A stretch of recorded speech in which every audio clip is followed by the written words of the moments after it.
I could just basically turn up to speak up or down like 5%. Yeah, I could. Yeah. So if I grab if you guys now this one. So if you've got your computer there, you can go into the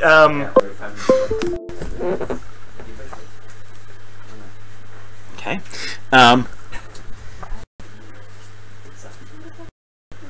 Is that doing something? Yes, it is. If you into and I'll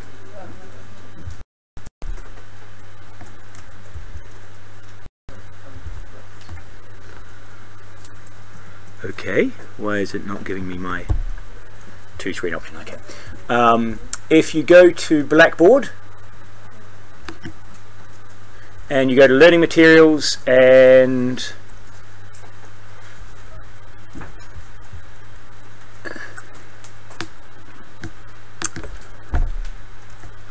presentations.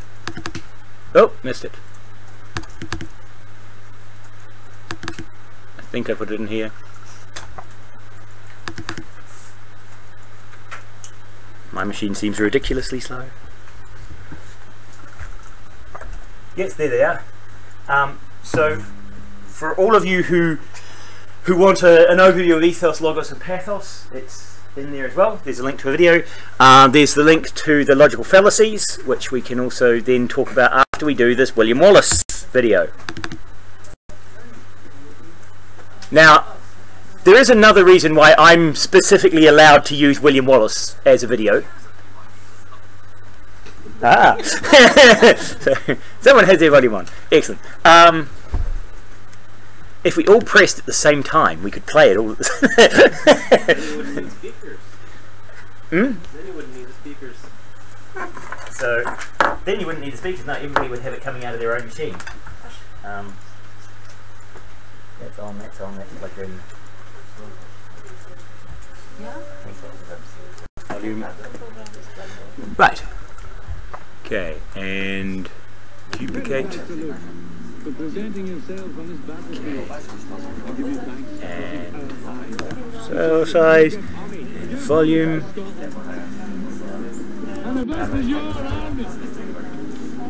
Why does it go? We didn't come here to fight. Okay.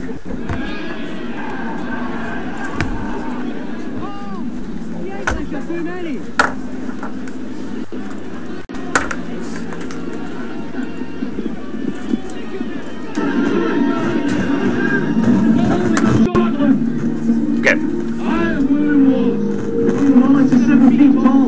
Okay, so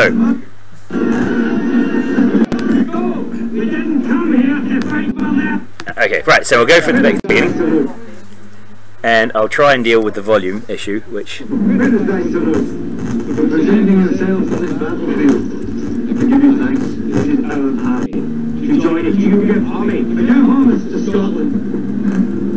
And this is your army. Why does it go? We didn't come here to fight for that.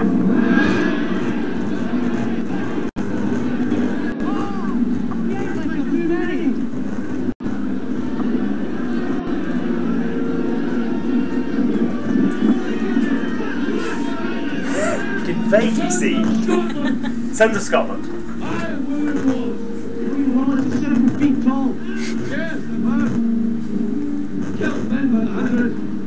And if he were here, he could soon the English with fire bolts from his eyes, bolts of lightning from his ass. I am William Wallace. And I see, oh, army of my countrymen, here in the defiance of tyranny. You've come to fight as free men. Okay, so the first one, I am William Wallace, is the ethos, right? Because William Wallace, by this stage, already has a reputation, right? And that's why when he says, no, William Wallace is 7 feet tall, and then he plays on the whole William Wallace ethos character. And I even like trumps it up a bit, and then comes in with him, I am William Wallace. He then goes into a discussion on my countrymen, so that feeling of nationalism, and a discussion on freedom, which goes into emotions, pathos, right? The feeling of freedom. What will you do without freedom? Right? So he's We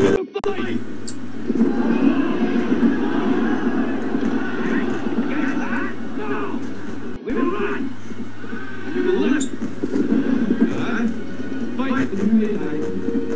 Run. You'll live. At least a while. And lying in your bed, many years from now. So at that point, he's moved now into logos, and to say, okay, so what are your logical options? Yes, logically you could fight and die, or logically run away and survive. And what are the logical consequences of that? Right? Is basically the, well, you're all going to die sometime. And when you're old and think back on your life, do you want your life to have meant something for Scotland, or do you want to have been those people who have run away and hid in a cave until you die? So basically he's saying that.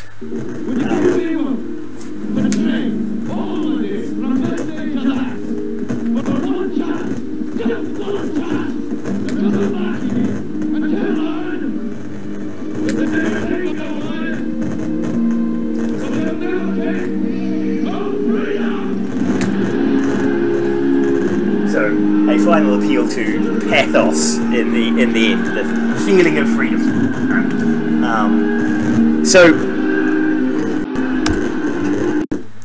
Now, I've seen other people analyse this particular speech and go, well, you know, it is a movie speech. Would that actually work in real life? Right? Maybe, maybe not, right? And we don't have any evidence that he actually did that specific speech at that specific battle in that specific way, right? So this is not a documentary about how to persuade people. So there, you can argue that some of it isn't great in terms of its effectiveness, but by analysing those parts of it, you can start thinking about the interactions you have with each other and whether or not you are using logos, pathos, and ethos. And if you are convincing someone to change, do you try and convince them using all three of those? Do you try and work out the person you're talking to and how they're likely to respond? What are they likely to care about? Right? And then argue based on the recipient of your discussion rather than you as a speaker. Okay, so in your group, what I want you to do is to think about yourself personally and identify, are you a balance of all three? So if you draw yourself a wee triangle in your books or somewhere, you can draw okay. Ethos, pathos, logos, triangle. So ethos, pathos, logos, and you can place yourself somewhere in there. I tend to be down the bottom here, right? I'm pretty much all logos. There's not much of either of the other two. I'm not particularly well balanced, I'm afraid. Other people are much more balanced than me. So work out where you are in your triangle, and then discuss in your group if other people see that in you. Okay, so spend a little time, work out yourself, and then discuss it in your group. What about you guys? Where are you in the triangle?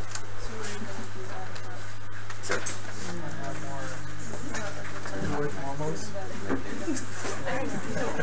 so you're somebody more normal than me.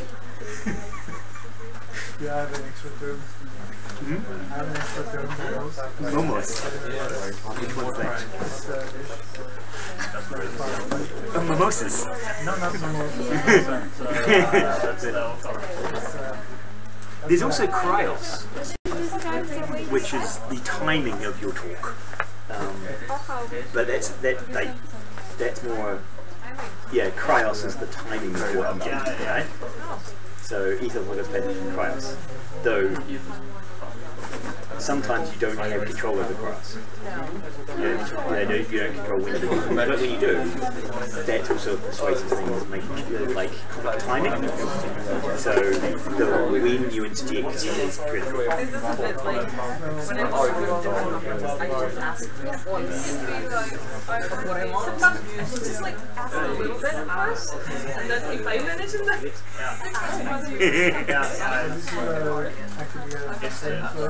all right. Ethos, logos. Yes. So it's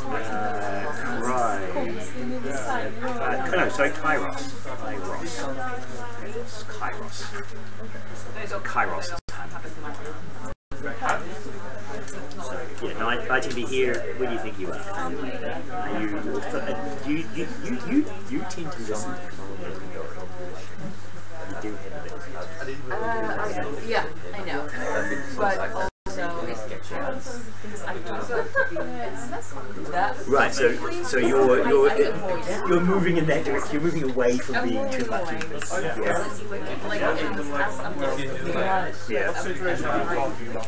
You're probably in this area. With my logic. So are you heading this way or are you heading that way? You're heading trying to feel your emotions. Right. You're going to use them. Yeah, but usually that's the question. Just suppress them. I know I have that a lot. Right. It's kind of hard to generalize. Right. So you're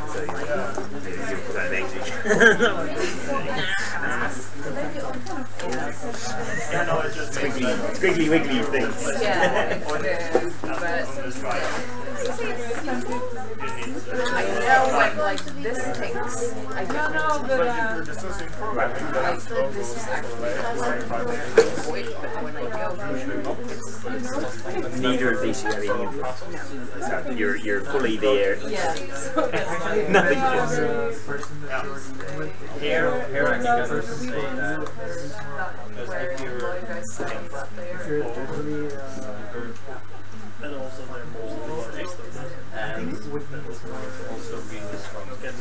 So you're more in the Spock category. I think Spock is here. Authority and logic. So, because, right? yeah, no, this would be just your... Alright, you go entirely authority and logic. Yeah. Right. So see, I see this is ethos and feelings. Who would be the characteristic ethos and feelings? There are a lot of politicians in this area, but these are populists. Populist politicians, right? They don't care about the logic of what they're doing, so long as it's popular and gives them authority. Appeal to the masses. So it's populist politicians, and logic and feelings, but these are chaotic people. Right? Right? They have logic and feelings. They have no ethos. There is no authority. Nobody has authority. There is no authority. All chaos. And so you've only got your logic and feelings, you can't believe anybody else. Narcissism. Not because you, like, a narcissist, no one else has anything. I'm the only one that exists. I'm the only one that matters. How is like that place in Copenhagen where it's just Christianity. Yeah, yeah, Christianity place, yeah. Because if someone says you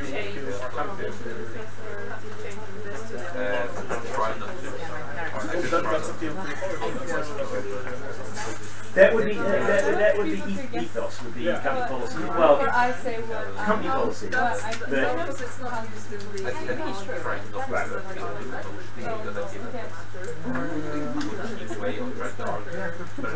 Yeah, so if you could have, like, if you appealed to the policy, because the policy was logically the best way of doing something, about policy itself without referencing, oh, by the way, this is the company policy.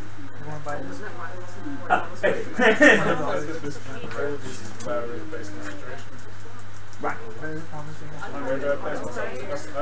Like some topics. Do you find yourself? Big one logic.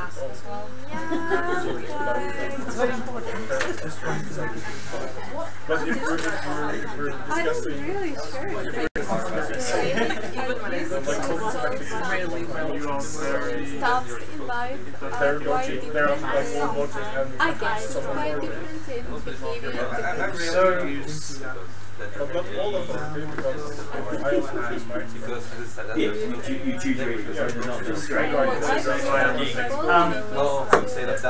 Okay, so if you consider spot as a reason as well, right? I feel like I'm exploring the logic of things, right? Is Vulcan.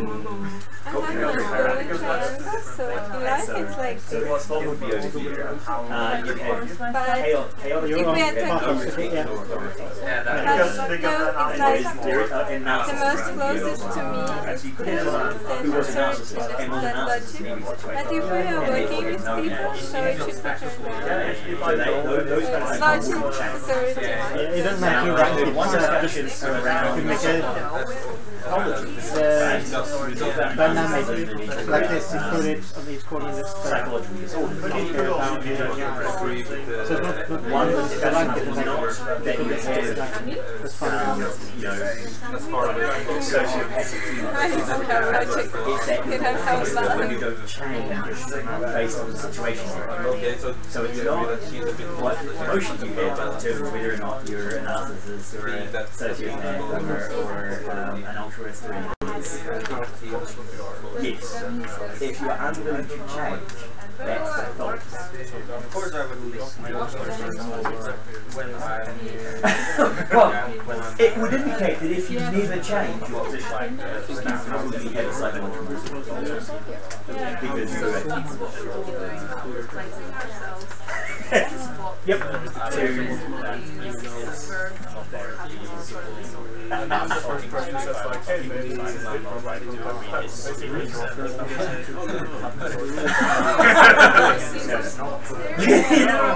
I can't base myself. Yeah. So no.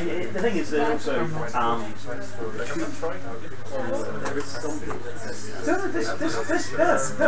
No, I'm just feeling this was like all these old expressions. This changes all the time. But this is the point, right? The point is to have the discussion. Right? So you two decide. What do you guys think? Do you feel you use one more than others, or how situated?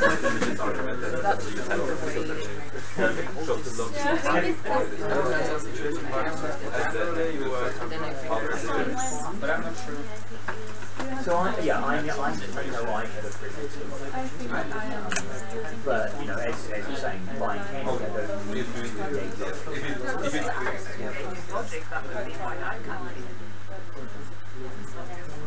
Yeah, or just buying based on weight. Like, this gets me more even though it tastes worse. the amount of sugar per kilogram. Yeah. by at that rate. Could be. Yes. Well, that is quite alcohol. Yeah. Because that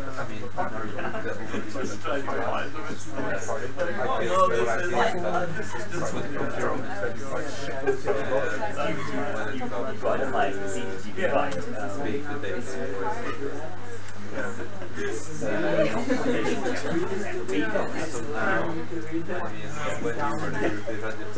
Very specific. So when you guys are like discussing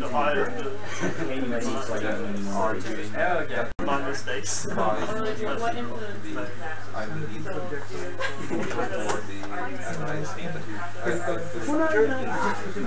When you're deciding between the two, are you looking at genuinely trying or do you use emotion? The opposite cross of the required group structure. They do completely different things.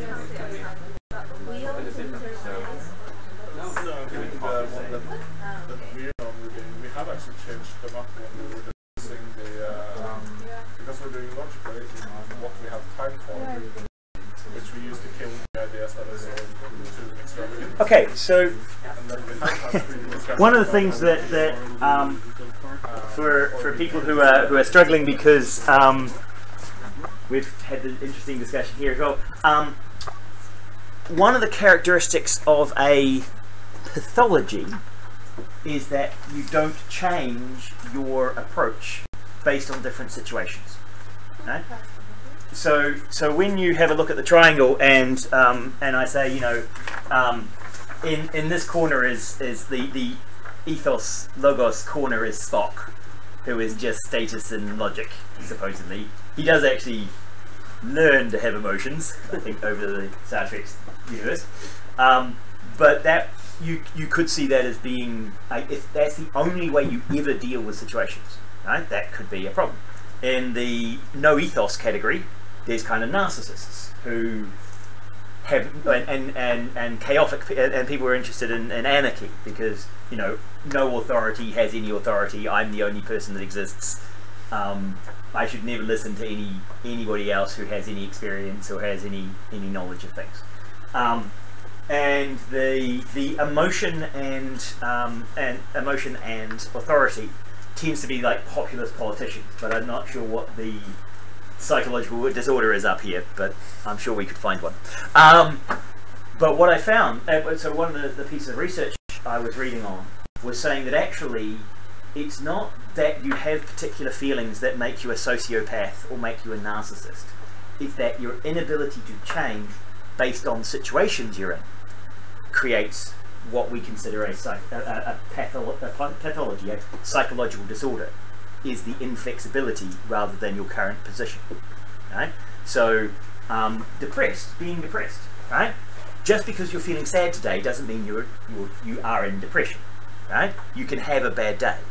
Depression is that you never come out of the bad day, right? And that you're spiraling on the bad day, and it just continues to always be a bad day and just getting worse.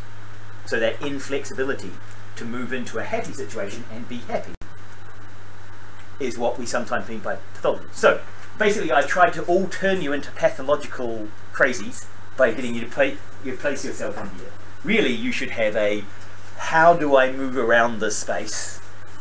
Do I have a preference? And I certainly know I move around the space and I tend to have a preference for logos, right? But, you know, I do respect people who, like, I do my job, right? I do turn up to things because it's my job, right? So I don't know, screw it, I'm not going to go work because I just can't be bothered. So I'm not zero ethos. And you know, I do have emotions. So our discussion here is that, you know, sometimes Hilda kind of suppresses some of those emotions, right? Because, you know, she's in an environment where it's mostly, like, research is mostly logic and coding, as you're saying. You kind of, your code doesn't care about how you feel. So it's not much point when you hit compile going, please compile, please compile. I'll cry if you don't compile. And the compiler doesn't care. And there's no pathos going into your code. It's happened. Like, PHP code, yeah. Yeah, so we get emotional, we have pathos, but it doesn't help us in our coding.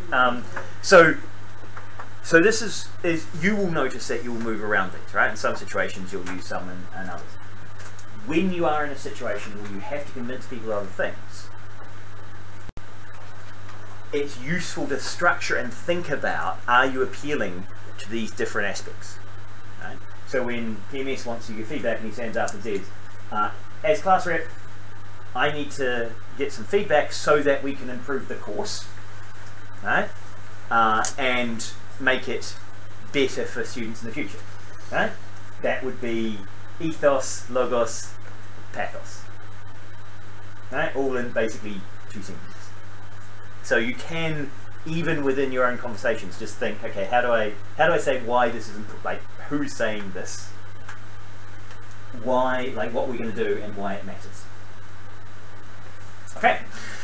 So, are you, sorry, I interrupted your discussion. Are you finished with the discussion? You're happy? No? You're going to discuss more? Discuss more and discuss movement around these emotional states as well. Does everybody feel like they move around? No? You're pathological like me? But mostly, yeah. It can cause us problems. But you know, that's okay.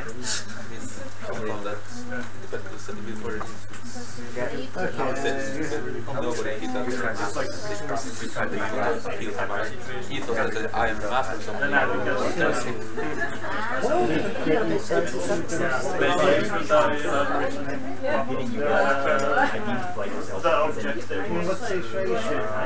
So what's So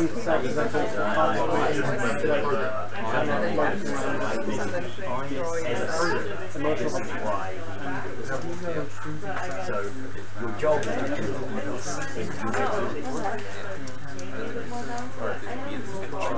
Hade that into this market and still not the environment I'm working with. Because I feel like I'm a programmer. Oh, I can do any programming. I don't feel like that at all. So Probably just if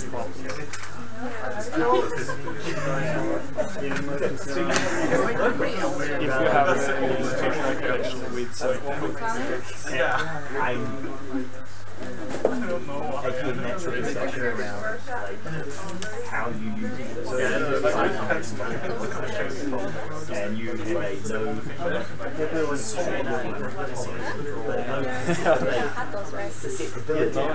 other things. Like I have low susceptibility, right? So I have to work on it myself. Like in what situations would you say work with ethos? if you're good at something, I don't see what job that's when it's like down.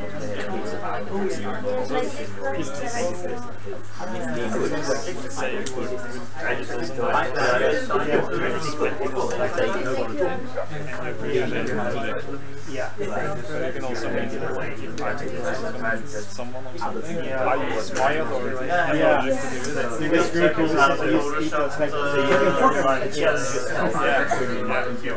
But I think I would maybe trying to kill someone. Usually, it's a concept as well as it has to do all this. As a reason that commercials don't really use what it was feelings. When's the last time you saw Coca-Cola commercial? Coca-Cola commercial? Don't think about that. My main point is Coca-Cola never actually tells anything. It just gives you a purpose and feelings. I think I did that. You got direct. Yes. So why would you buy Coca-Cola? Sometimes it's not just the taste. If you go beyond it, yeah, but other things that usually but if you try to be You guys. you remember because Malta was it does add purpose like you check with experts and then you start to see other logical things like, oh, there's this space has this and this, and that's the features I want. That would be logical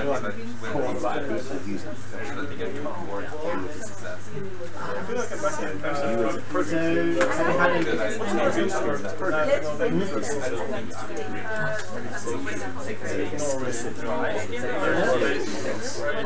within structure of try and create I feel like a back there sort of like so that each person can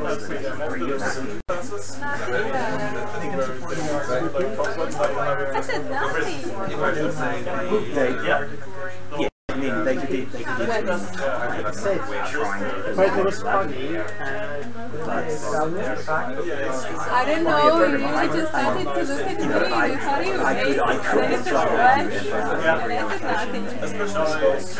and how we do communication and why we just so I just have to do that. Anything else you think to say there? Yeah, I think so. That in expertise. Yeah, so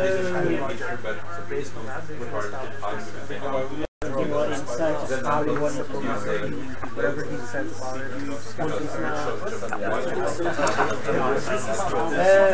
Okay, I'm come to interrupt you again, just to give you some more input, because I had a useful discussion. Experts in teamwork and experts in team. You guys are supposed to be, because you're now at the master's level, and certainly this is more true in Trondheim than it is here. In Trondheim, they try and get them from all different faculties. So every person is an expert in a discipline, right? And you see in some of the expert teams documentation, they say, how did you use the different expertise of the group to come to reach decisions or to work together? By calling you each experts, by saying, right, this is an expert programmer, this is an expert interaction designer, this is an expert lawyer, this is an expert businessman, you explicitly have ethos that you can bring to the table for your discipline.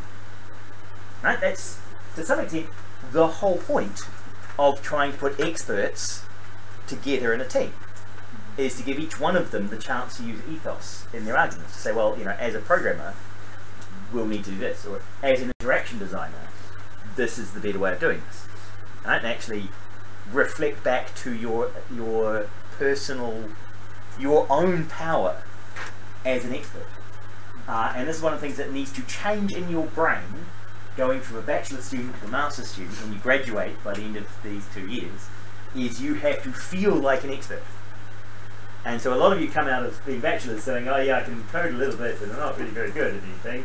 And you know, I can do some user testing, and maybe I can draw some pictures, but no, you need to build up ethos, your own ethos, right? That you have experience that is useful, and you can use that in an argument, right? So explicitly in expert teams, we're actually trying to increase ethos within you, but not listening to other people. It's your own power as your own expert.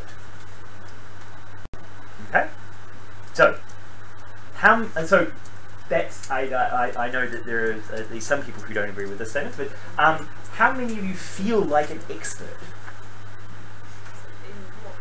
in interaction design or applied in computer science? Right.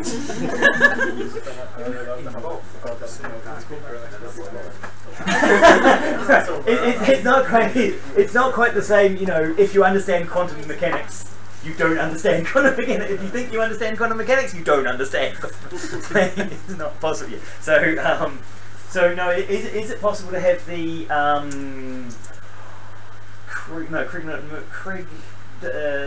Dunning-Kruger? The Dunning-Kruger situation, where so the Dunning-Kruger effect is that stupid people think they're good at stuff, and then when you learn enough, you suddenly realise, oh my god, I don't know stuff, and you feel bad, and then eventually you build yourself up to actually being knowledgeable. But people who don't know much about things rate their knowledge much higher than they would if they learned something. Right, so that's the Dunning-Kruger effect, and boy does it exist. I see it in my first year of class with my confidence indicators every year. It's really clear. But so given that you guys don't feel like you're experts, and yet you have qualifications, you're already in the top 5% of the population, right? You guys are the cream of society. Sour cream? Well, no, seriously, this is true. You guys are the cream of society. You are the best we have. Right? Good luck. Technically, we are among the 16.9% of the Norwegian population, at least. The 16% of the Norwegian population who take master's degrees. Yes. Right. So of the world population, you're certainly in the top 5%. And the Norwegian population, yeah, okay. So you're the watered down cream of the crop. Oh no, you're the cream with a little bit of milk on the top of the creamy container. Honestly, you are the top of society, right? You are supposed to take leadership roles. You are supposed to be able to say, I am an expert, I believe this, right? And other people will listen to you, right?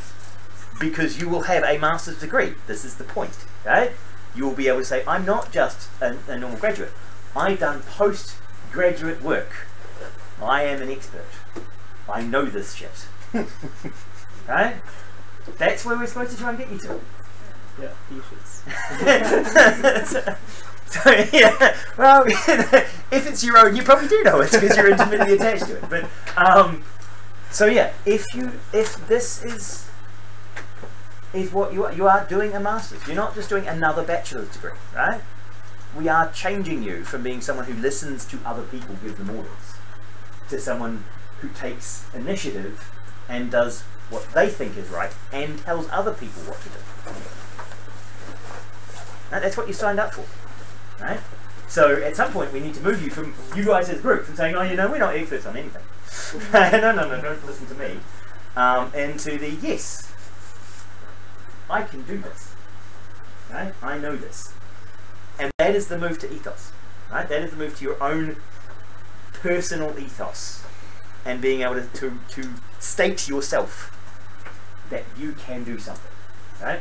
And then have other people listen to you because, you know, you will be a graduate with a master's degree from a top university, right? You need to own that. So although you may not use ethos much, or you might be heavily influenced by ethos but never use your own, we need you to start taking some of that role. Right? So, given that none of you feel like you're experts in your team, how does expert and team work then if none of you are experts? Improvisation. Improvisation. Improv, right. Fake it till you make it. You all pretend to be, we'll just pretend and no one will notice. So how many, so do any of you feel partly therefore the imposter syndrome? Hilda's clearly the imposter syndrome. We've got a few who are in the imposter syndrome.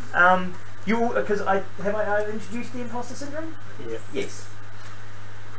Given that none of you put your hand up to saying I feel like an expert in something, you probably all seem to have a little bit of the imposter syndrome. I think you have a looser definition of expert. Well, maybe. Also, I think Barbara's like, we're also in our first year of our masters, so we're still getting all those basics. So maybe after this semester, after the next one, we'll feel more like experts. We're just not there. You're in transition, right? So yeah. But part of that transition is also accepting the transition. But I don't think you're an expert if you haven't practiced it in real life.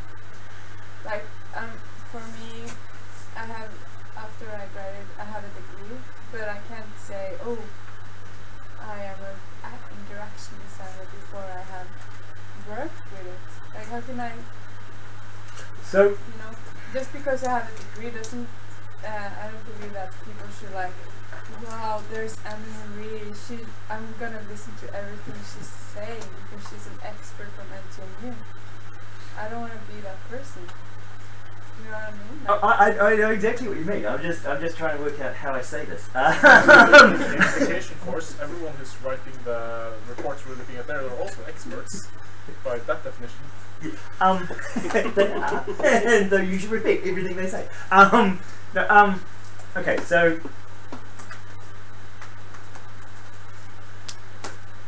one of the things that we hear back about Trondheim NTNU graduates, and often about masters and PhD graduates from all over the world, right? So not just Trondheim, is that they're stuck up and they think they know everything.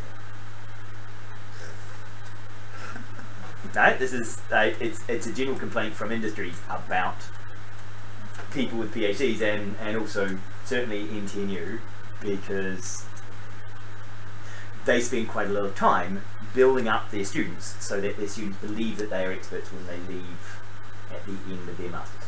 Right? So they spend quite a bit of energy to have the rah rah rah, we're the champions, we're the best at everything mentality, right? So would that be inaccurate to people who have worked in Norway? That's not inaccurate, so you're shaking your head because I'm correct. Yeah. Okay. No, you're completely correct.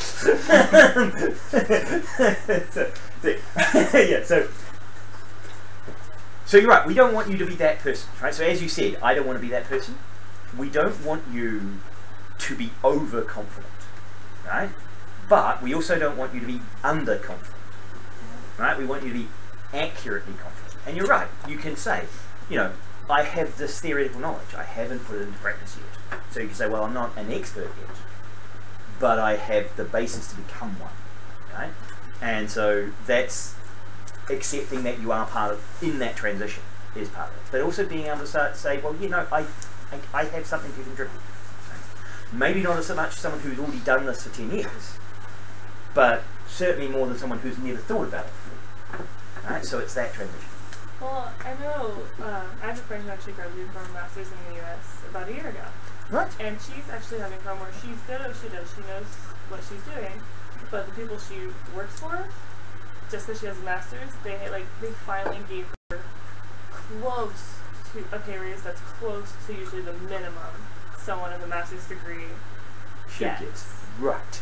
So what do you do in this situation? She's confident in what she can do, but it's just she can't find the work where they believe that her master's is worth that. The company.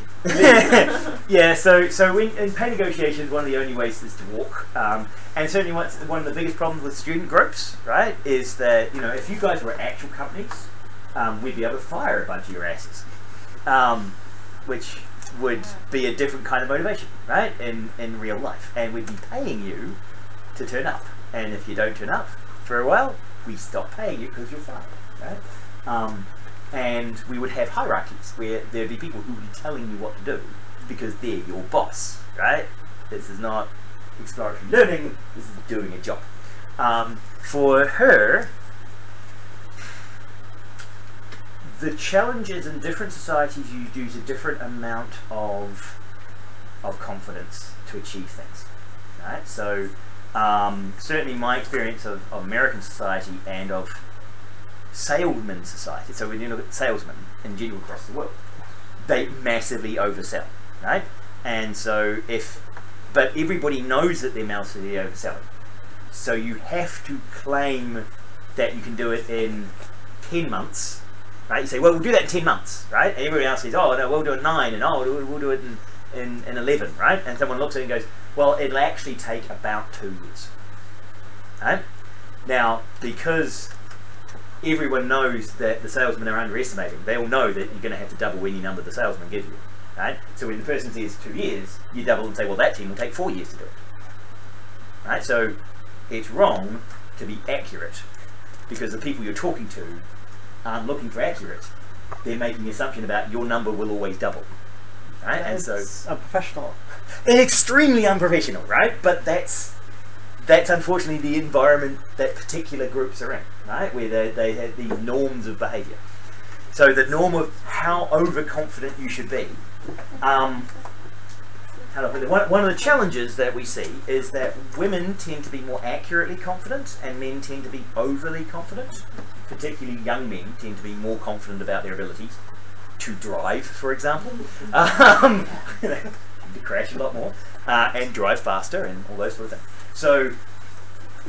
So her accurate confidence in her ability, when placed in a context of everyone else in that job is massively overconfident about what they can do, they're no better than her.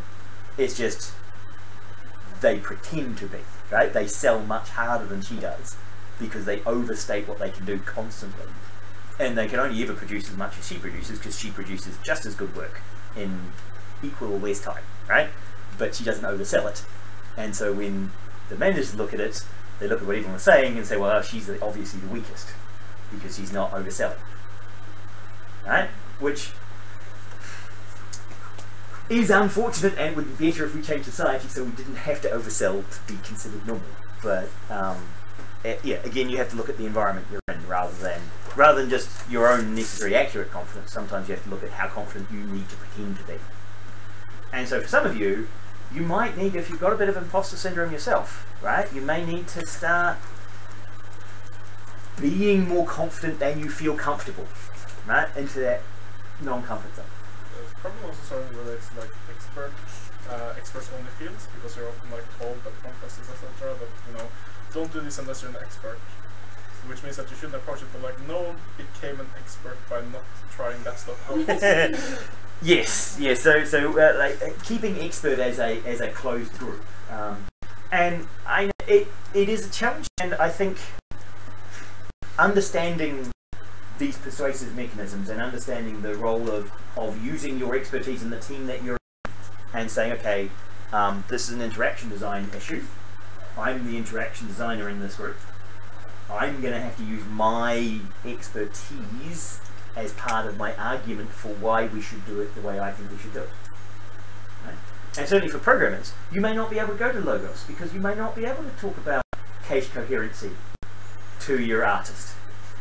Right? That might not make any sense to them.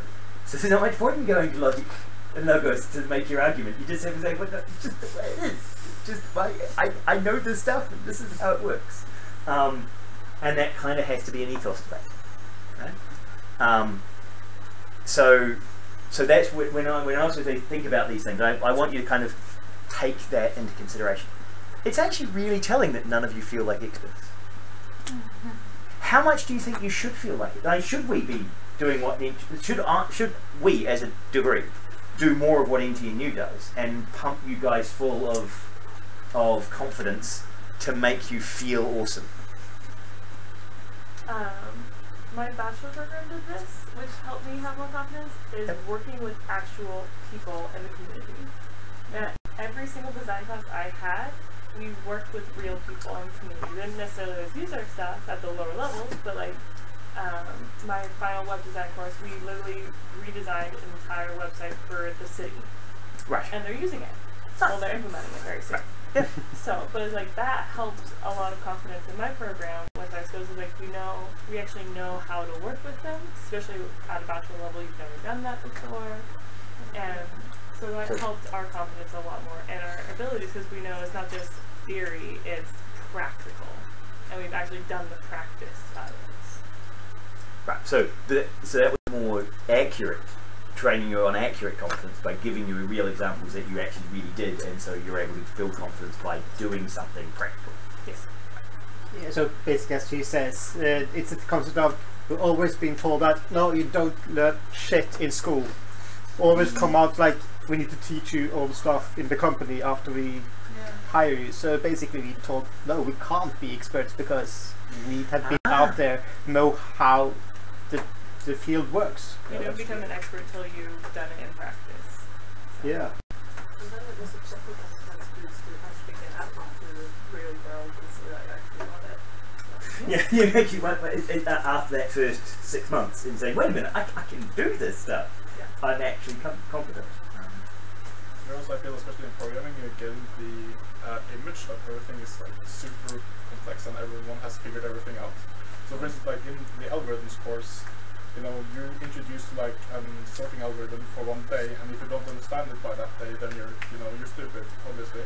And then you go and talk to the people out, and like, you know, you're never told how much time the guy who invented that algorithm spent on like all the stupid mistakes and all the off by one errors, or how he came to that idea, you know, at all. It's the same with math. Like, you're never told about how long did you spend actually getting to this concept.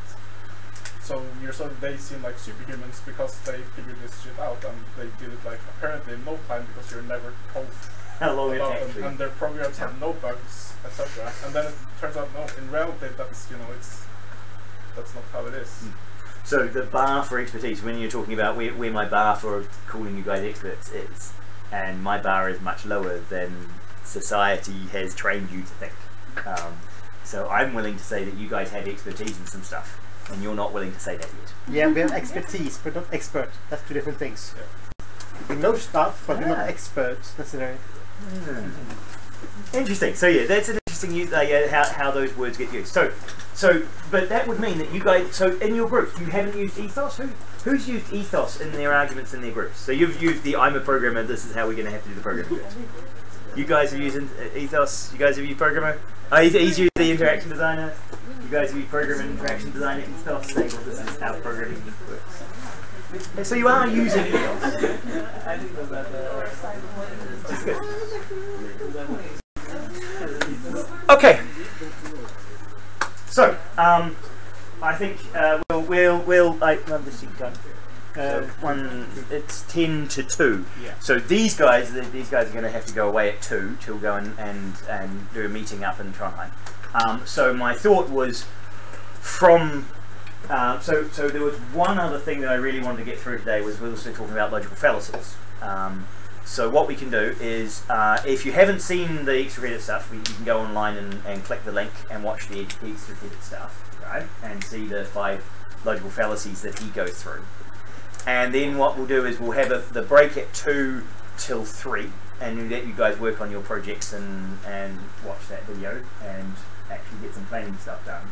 And then when these guys get back, we'll talk about some of the identifying logical fallacies in your group members and how to point that out without making them feel bad.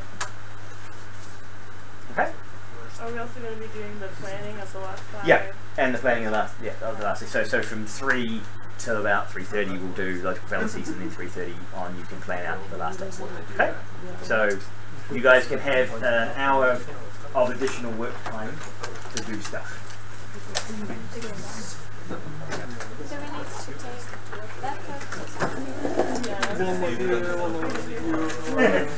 It's not long enough. Yeah, You could go over the stuff that you could apply to those previous things. That there is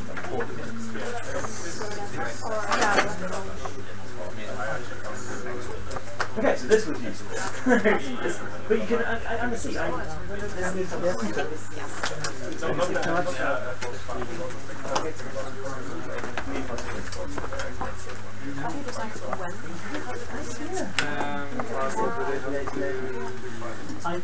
would think that we have the same vision. I don't know, but I think I have the same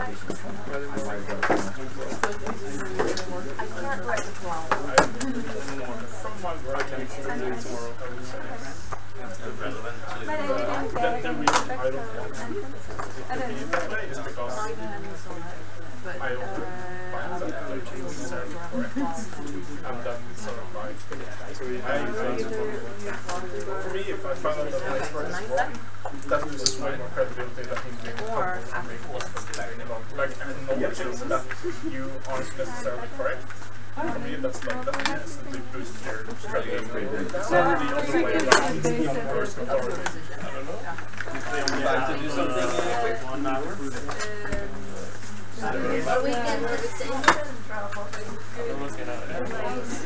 I'm all for it. But I'm just been waiting. What did you say? Oh yeah, we should watch the video.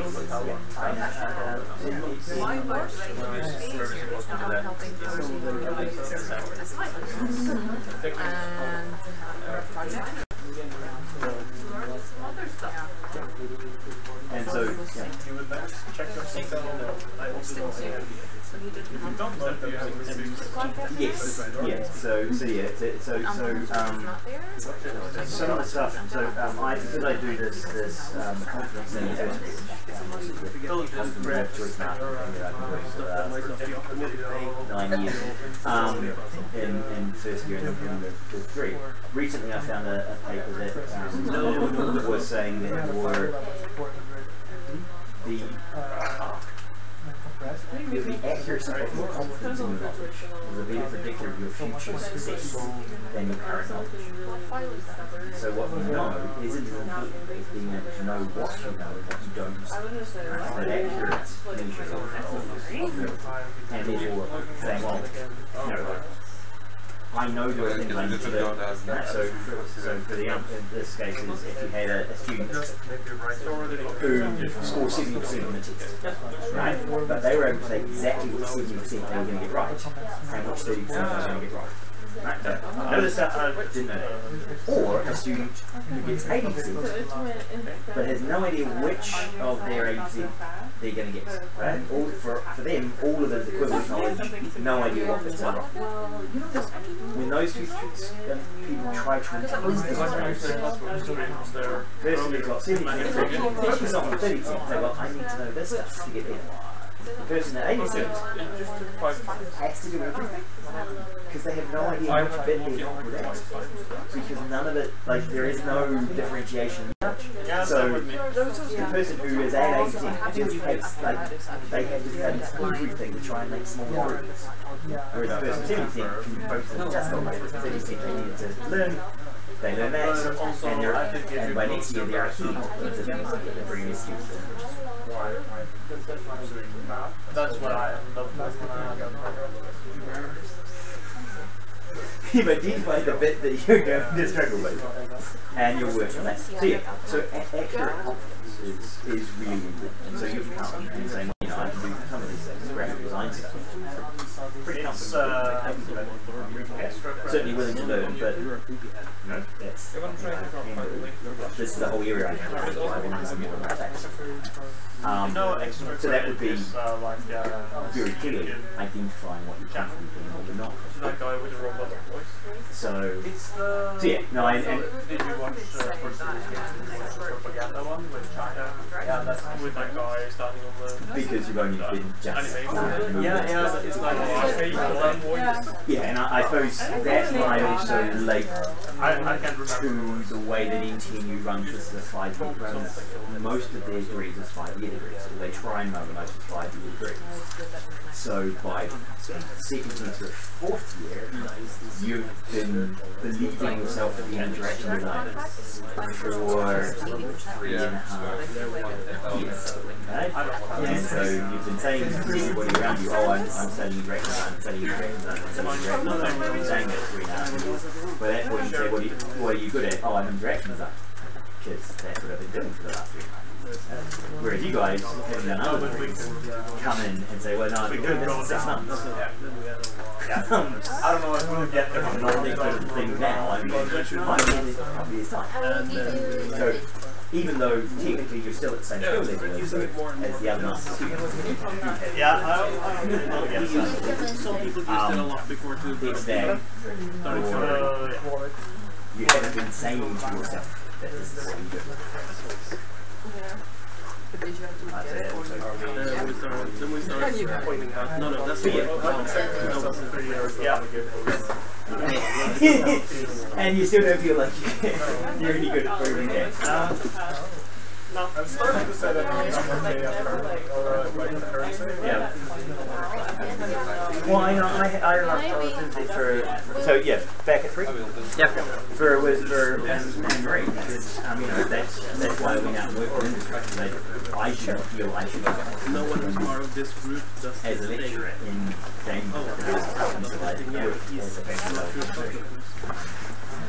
But most of the lecturers we do. I think that was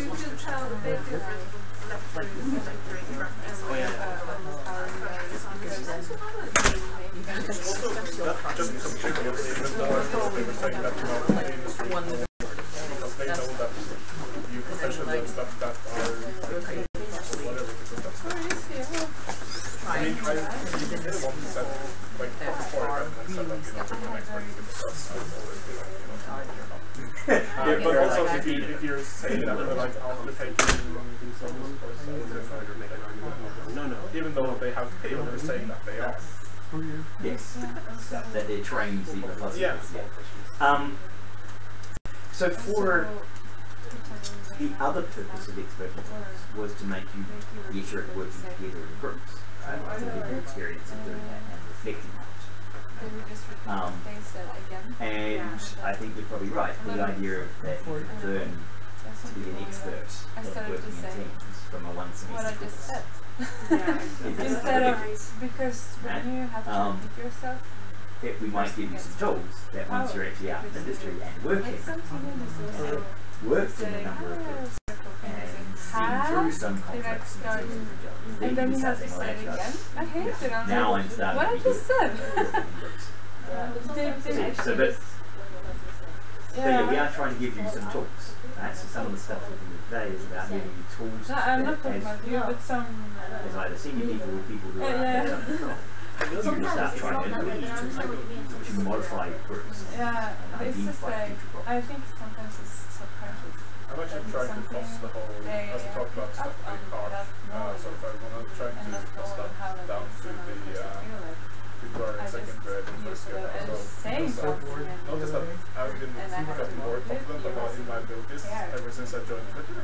Because I follow a bunch of game devs there, and they often like people know, hey, I spent like 3 hours debugging this up by 1 hour, or you know, I'm like, okay, that's like the mistake I would do.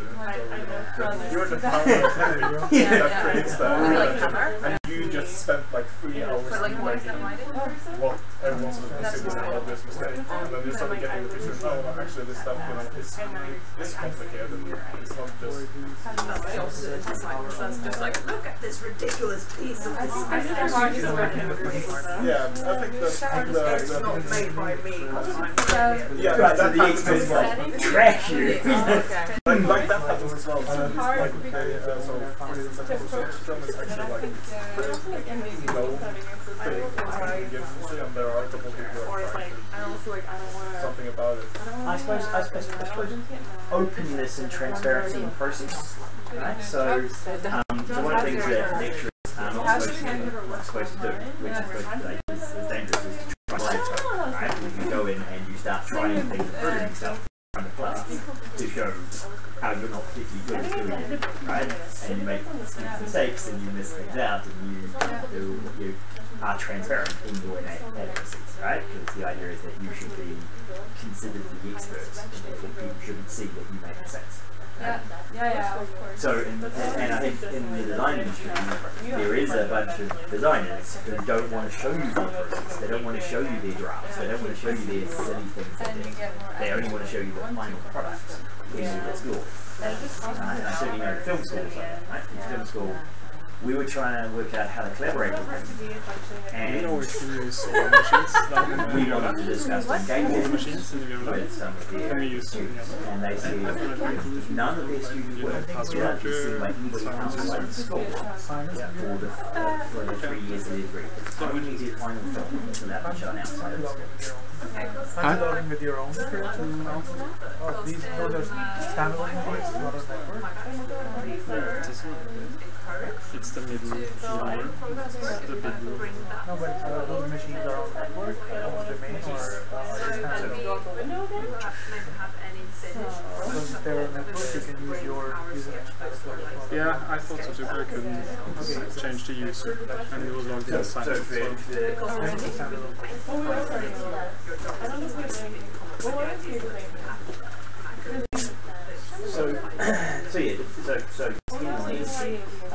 So in the programming industry, you are more likely to see people do show off their process quite a bit. They talk about failures. The film school actively hiding failures, and they're focused entirely on their process of film. And that was the big one for us, collaboration. And so you did a graphic design, and where did you do your graphic design? Right, yeah. So the UK are reasonably good at engaging the outside industry. There's quite a lot of effort integrating potential partners. And I know in the UK they also try and get the industry partners to show their process. We had a few lectures throughout the year where people would come, often previous students, but come in and talk about the live projects and their process. And that I think helps, like as you say, when you can see other people's process, you're more likely to go, okay, I can start seeing that I'm on that path. I haven't quite got to that point, but I'm making progress along this path of becoming that expert. And what I meant was that for some commercial graphic designers, they don't make they're not as open about their earlier work. Whereas in programming, because a lot of with all the open source projects, because you can go step back through the repository, you can see all the mistakes that they were committing, right? So you can see bugs and you can see the history, and so it's kind of an open design process. There's still a bunch of stuff to keep, but like it's, yeah, I saw one that came out with a game that there was a game that was so that's cool. They released their source code for the player class, which was a 5,000 class, and like it's interesting to see that all the people who perhaps are not from the game industry talked about how bad that folder, because it wasn't, you know, one file. Yeah. So a lot of game programmers were like, you know, that's how we're used to doing it, because we don't necessarily want to like separating stuff out because we don't know how it's actually supposed to be. But it's finished, and currently we create a fucking awesome game, so it gives a shit, you know? Yeah. Yeah. Like, it's not going to be maintained, so it's fitting our requirements. Why are you sort of developing? Yeah. Can I ask about the machine sensors? Right. There's one machine logged into your user. And I can't. Logged in as Simon or Simon McKellen? Simon. Just Simon. Oh, Simon. Okay. So password for that. We can use that machine? Yes. Yeah. Yeah. So is 987412365. Right? So it's G on the number pad. G on the number. Yeah. So if you have a number pad, it's the letter G written on the number pad. Okay. Oh yeah, that's where the hint was G. G, yes. So it's G on the number pad. Yep. I noticed that that's a project that's really the best way to go. To do like superstructure at work, when you do superstructure, and there's really requirements of like importantly it overlaps with the data but then yeah. we were also, and the data we sort of also knew So you're going to become one what person. we were doing. Yeah. Or hadn't been grasp what we were On the doing, 4th of April. how we want this to 4th of April. yeah. But sometimes You leave on 3rd, you get back on the 94th. The 4th. Not the night at 1 in Oslo, but that's basically the entire day gone. Yeah, because you're not going to leave there until like 3. yeah, but then comes the discussion. Yeah, so it's either 2 or 3. I think it's 3, yes. I think it's 1 and 3 class. And so landing at 1, you're not going to get the 1 That's the so it'll be 3, which will be 5. And I've just invited up to Oslo to talk about amplification. And they want to have a seminar and workshop and have me on the 4th. They're also wanting me there on the 4th to give talks, and I was thinking, well, that would be nice to. we have a perfect storm for the 4th of April. There's no way in the foreseeable future that we're planning to do it. Then why are we adding extra work to adding extra complexity to the project? So what day village days? Because we're 9. Now's 9, which is the. Can we now guarantee that we will be changing something that has the same interface? So that we sort of guess correct, or will we change that because the new framework that we're using today is week 9, right? So we've than what we designed our interface around.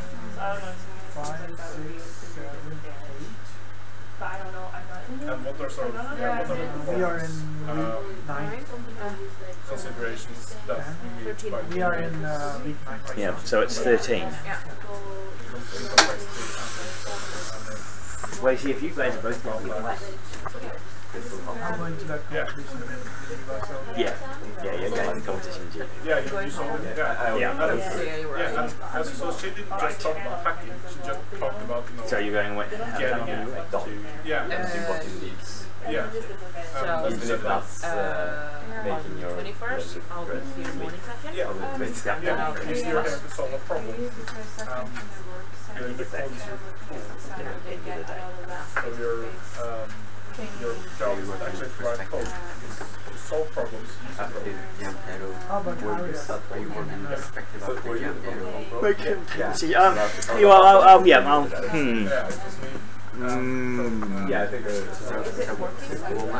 it can. Yeah, I'm weird. Yeah, it would. I would do. No, I mean for the project. Yeah, it's working as like great. Solve problems. Or solve data transformation problems. Yeah, no, that would be a possibility. I'll think about it. But yeah, I mean, it would mean I'd have to turn down the guys up there because they were gonna. Because I was going to use that day therefore to also meet with my PhD students that are up here and do a multiple meeting with everybody and going around. And if it's Wednesday, I could go and visit some of the expert teams group up there on that Wednesday. But if you guys, neither of you going to be here, I think that I need to be here. Some places the tool is more important than the problem. Yeah. Yeah. I can be on call if you want. Well, yeah, I mean, I'm thinking. I'll also talk to these guys about it. If you, oh yeah, but here's the opposite, which is my graphics programming. Yeah, for the second. Yeah, the question is, Because we are not just together in the middle, and we'll spend like the first slightly to understand, so that But I also agree with you that because what do you have to offer we are when we have looking at very fast? What do you remember? And how many parts it is. So the game object and then that's all the header files, including all the components. So basically, a game in our case, our game object is actually really easy, but trying to debug a game object is incredibly hard because you have to set it together in the factory, and then you sort of go like. This way, logos is not much more because putting the game objects in the factory. Sure. It's like this it seems good now, but as soon as I run into the project again, I don't know what is going on. You have to No, head first. So, last question about the files is also because it gives you a way to find the interface and comments without showing them. It means that they rely on the implementation behavior. It's annoying in the fact that you have to change two places if you change. So, you're saying it's good for like good overview or your phone. So yeah, it's good for for overview, and it also shrinks your files because then you write all the documentation here. But at the same time, like here, I don't know where stuff is going on anymore. When I open my graphics exam to work on it, I have no idea what's going on. So to my other project, which I have been constantly going in and out of. There's sometimes it's not unusual for me to suddenly go like, oh, I'm not working with this one anymore. And still, I have to spend some extra time about for example, going into the graphics. Sure, the code perhaps doesn't look, perfect, but I can go and read what's actually happening, and it's all in one place. My brain is doing one thing, and I know what I actually have to. I know I won't be changing that particular so, like, I'm not necessarily gaining anything from abstracting this away. Like, code duplication, for instance, code duplication isn't a problem unless you have to go and change it everywhere. If code isn't changing very often, what's the problem of it being? So that's sort of like, I've been talking with people from this side there, and they go like, your main job is to earn your company money, and you should do everything that is. Now I have more flexibility. So for instance, in at work, we were talking about testing and development, and I said, working with my money, tests first, and then work on code, and test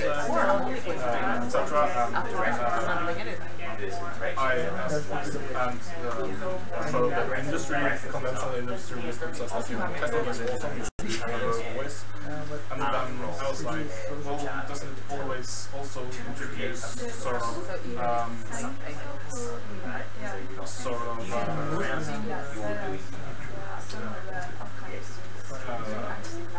doesn't it add like extra overhead costs because you are suddenly writing these tests?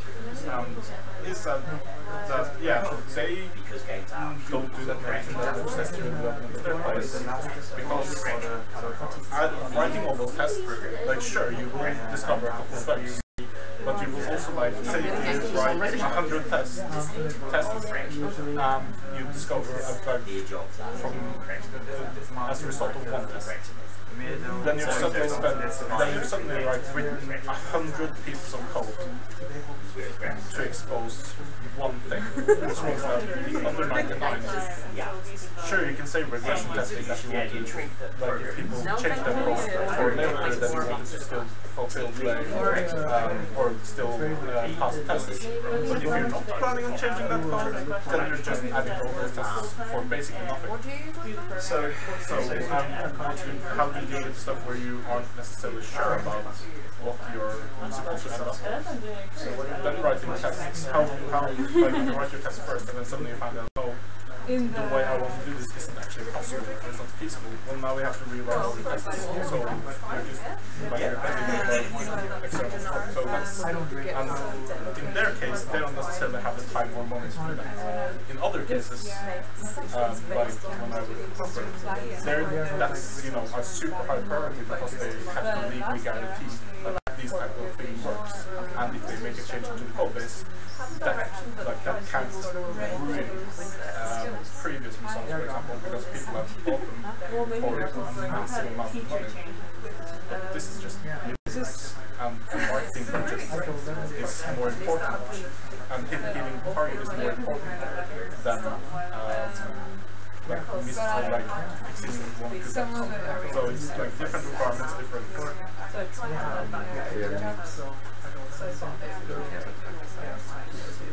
So you don't care about optics. You care about the ones that are that most people would see, and that has the most that has the largest consequence.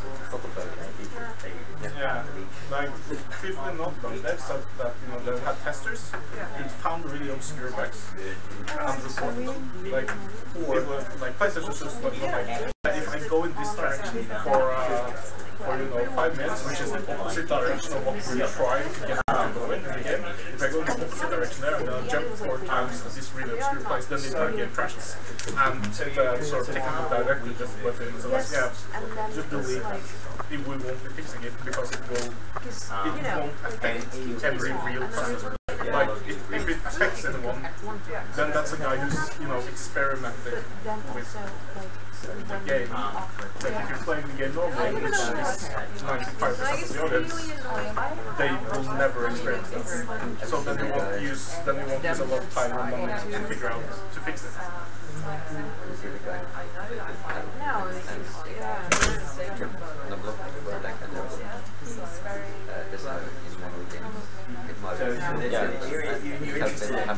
How many years you had to, like, before you actually have a program the game started to work?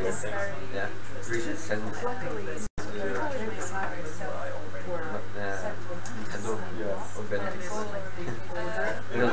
Fix this. It's like, remember that glitch that people are using to skip to the last street? Like if you place all these shells in a weird position, and then basically you can trigger a way for Super Mario to read from arbitrary memory, which doesn't know how to handle, so suddenly you go to the game over screen for the first level. Like if you tried handling that as a bug, everyone would laugh. Like no one would ever fix that. And then you have the amazing bug in enough time that is for speedrunning for 90%, where you usually just need a buffer overflow on a warp frame to warp to the yeah, it's like you would never change that. Yeah, because, you know, it's so obscure, it's so weird. And what's the worst thing that happens? Someone gets to finish the game faster. Yeah, and then the speakers are all happy because we got too much. However, you would obviously not accept that if you were making like that sort of bugs in online backpage or casino or something. Then that's because then there's other requirements. So as you say, it might be swimming around. It kind of depends on the game as well. If it's a competitive multiplayer game, then you probably will prioritize those specific types of content on the web.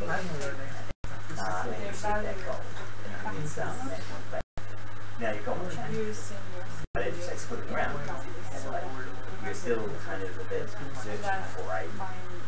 So it's different for everyone. I know that some sort of like my goal. But those strategies used in game entries and also like they're not, you wouldn't do those in other places as well. You know, that's sort of like I would never accept those kind of methodologies, never testing or like not focusing that much on testing in security. Different needs, different So that's the only for the plot and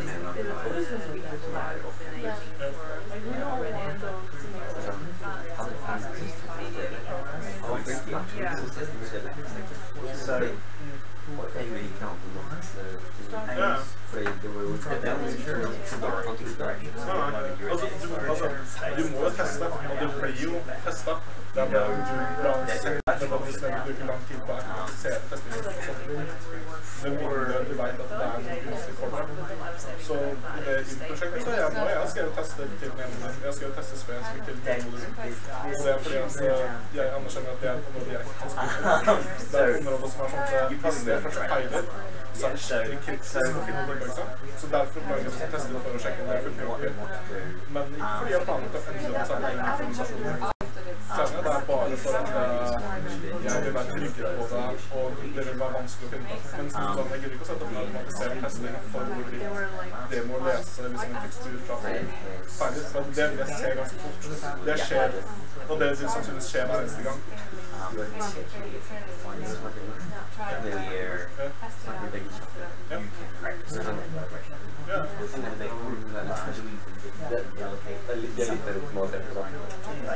Fordi på engelsk så blir man kan ta inn mer mentale og sånn. Og at det ikke høres for nødvendig. Det går generelt litt bedre. Men du tok hva synes du var lyst til? Actually, me and same arcade. Within the best martial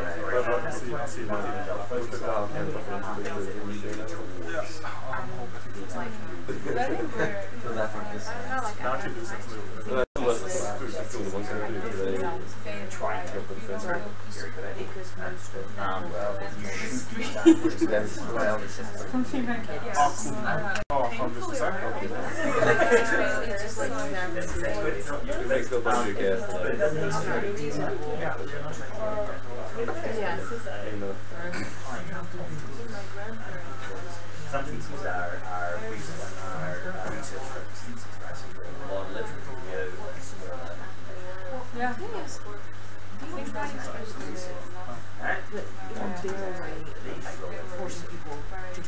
Nå har han tatt inn noe av toxic-greiene til Rune, så han bare tatt oss med flere.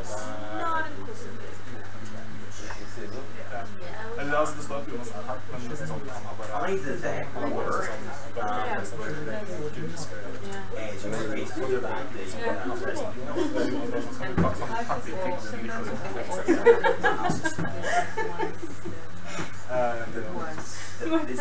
My friend says that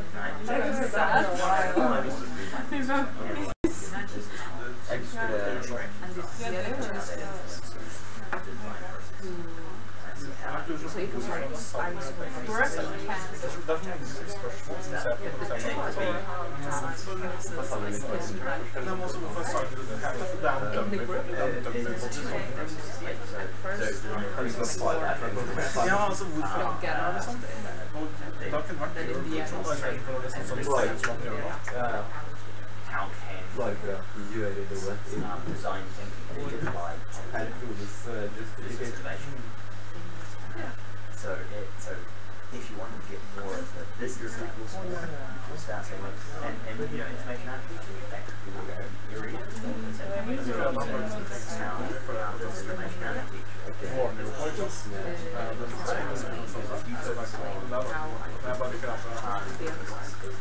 Akkurat samme problemet som den morgenen sier pass på dette her. Det er bare så gøy at det er.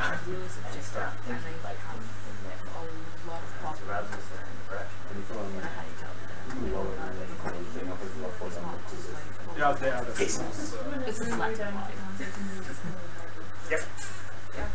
Yeah, so that's the time. So do you think like I would describe it?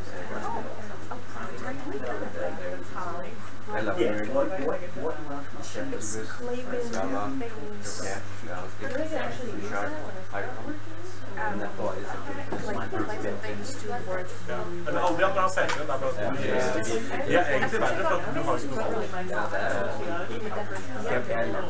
No, this is covering messed up.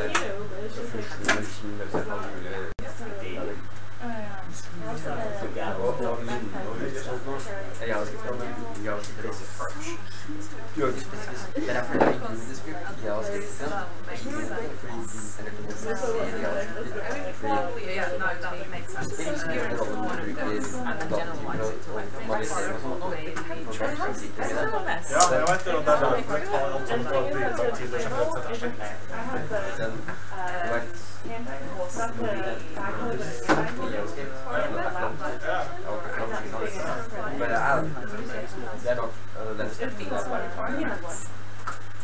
Altså, du kan få gjøre det, så skjønner jeg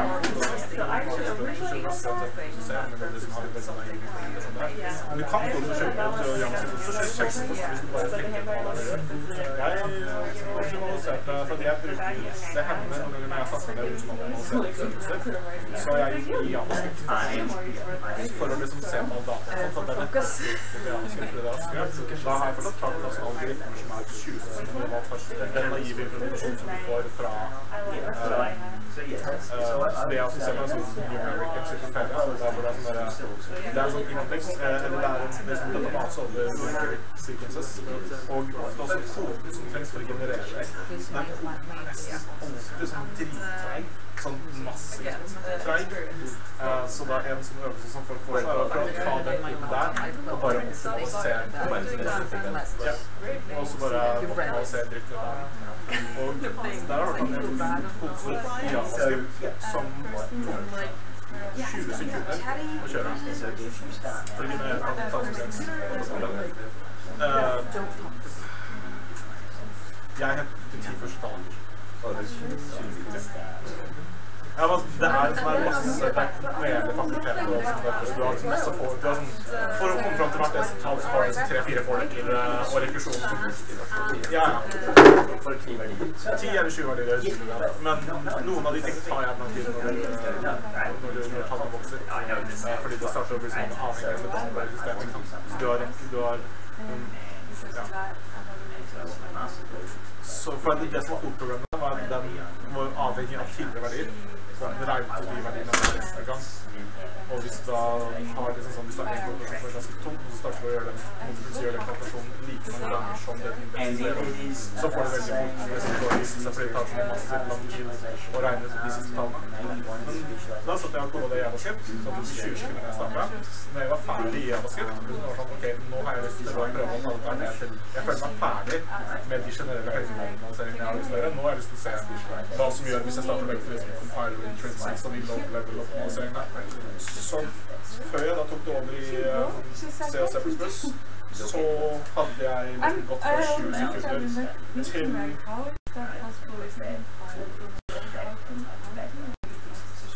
et par hundre sekunder. Og så da stappet jeg den inn i compiler, og da gikk det ned på 2 sekunder.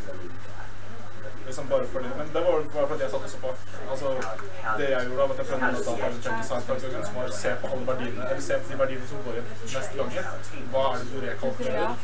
Hvordan kan du sørge for at du slipper å rekalkulere det hele tiden? Og sånne type ting, da. Så mye caching og sånne type ting, men du også finner ut hvilken verdi skal du cache. Sett av hvordan skal du lete gjennom den cachen og sånn der, og når du liksom er ferdig med å gjøre alle de tingene der, ganske, så hadde du massive improvements. Og så fikk du da til slutt et lite liksom ekstra, som ikke var i nærhet av så mye som de første.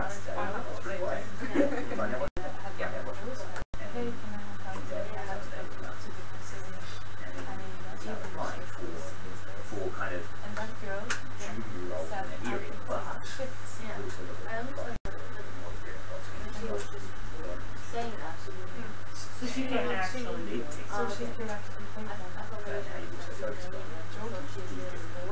No, on purpose. On purpose, she would have. Or No, yes, so. Love eventually screwed up. Yeah.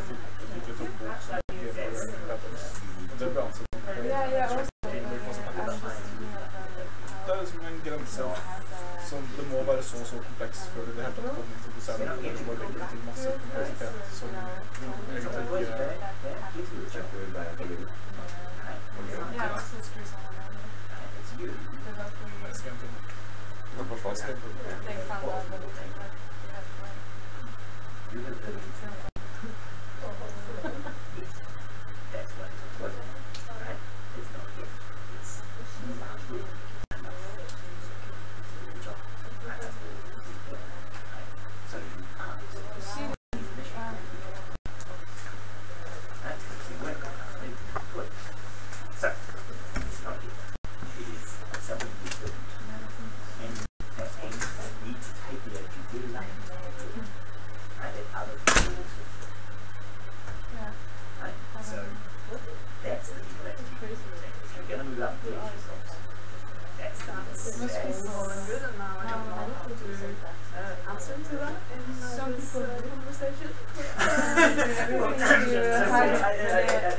are done by psychologists perhaps in support yes, but no, it's more than by them.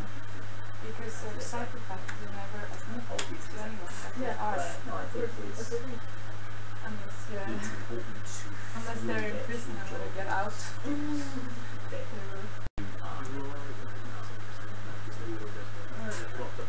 Oh, well, I mean, then they will try to, I think they will meet no, I guess as psychologists and psychologists, they are not necessary.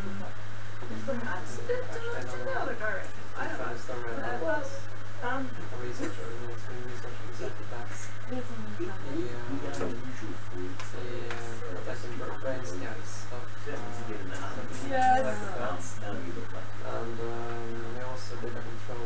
again, that was specifically it's in all the interaction design. Yeah, but so you might yeah.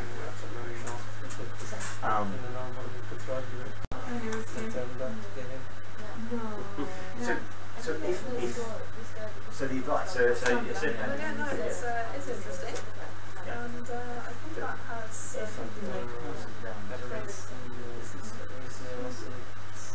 aware of it just because he was satisfied with his life. And if you end up in it, great. And you can see if that's what you want. And not see I could always make leaflets. I know how to do that. You know that if everything else fails. So I'm reasonably good as a cop. So I'm not good enough at this. So in case of massive solar storm, in which case the electrical system goes out, then Well, as make some houses. when I was at university, I was part of the medieval reenactment group, and it was interesting to discover that apparently we were on the CIA's list, along with like 15 other around the world, of groups of people most likely to be in society after nuclear. The IPA listed these people. So, if there was a Holocaust, who would be those classes? Who can make clothes and make leather and build things from wood and build things from scratch? I was on that list. Well, my group was on the list. I don't think they'll be down to the individual people. So it's the CIA, you didn't even know. Just quickly before I head over to the other group. I think actually having a course on confidence, etc. Well, in my experience, they can't Or maybe just like how to survive life in business. Like maybe not the full skills. Like I went to a presentation course like in year 10. And it's been amazing. Like that taught me stuff that you're still using now, right? Yeah, how to be accurate and confident. Yep. Yeah. Cool. Okay, right. So you guys want me?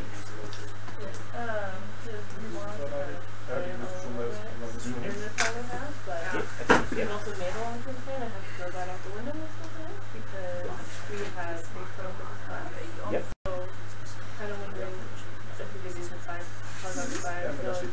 Yes, yep, that can make a plan. Yep. Yes, that makes sense. Yep. So,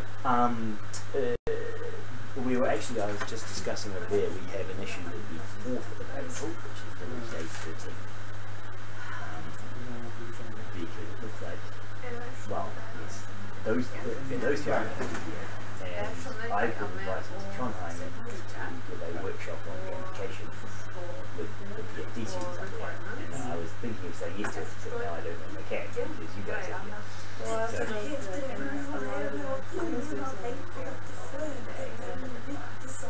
days later, or probably the following day. Right, so the 5th. Right, so you have the 5th and the 6th. Yeah, same class. Okay, so, so to some extent, if we were to do something that I'm not supposed to allow you to do, which was to allow you to organise your own timetable, and let you decide whether you were to meet and not. Sånne type ting sommerting Thursday, Friday, and 2 days. That you could this Oh, Easter Monday.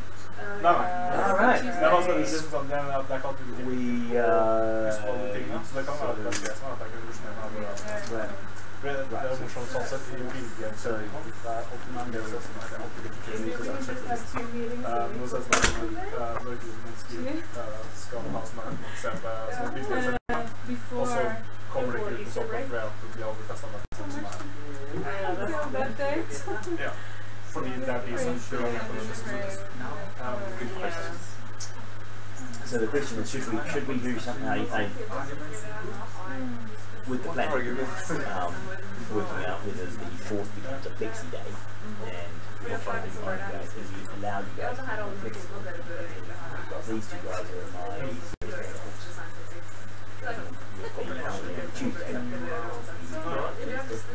Tuesday's a working day. You guys have a class on Tuesday. Yeah, these guys have a class on Tuesday. Tuesday the 4th.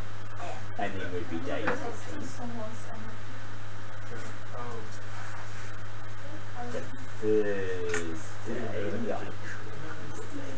Thursday. Yeah, as in the Thursday,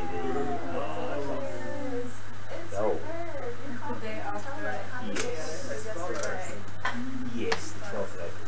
The 6th of April. Okay, so we could do a couple of Tuesdays that week and do some organisation and we think would be but I take it the 5th, the 4th is right for the though the thing is that again we could allow you to do some things rather than having to make sure you're all at the same place at the same time. You guys could do a little bit of handover and program stuff and you guys could do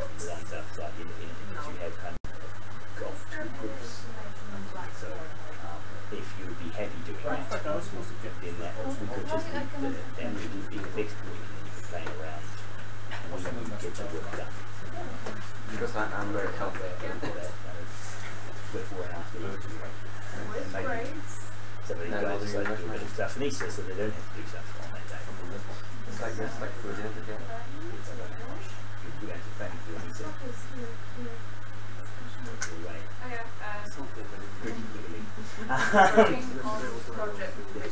Just the way Jesus would want to.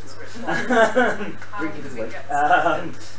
So, but yeah. So okay. So the fine. So we might leave that. We have. Yes. One of the other things to do was to. You guys also fill in these forms. Yeah. So I'll give you guys these ones at the moment.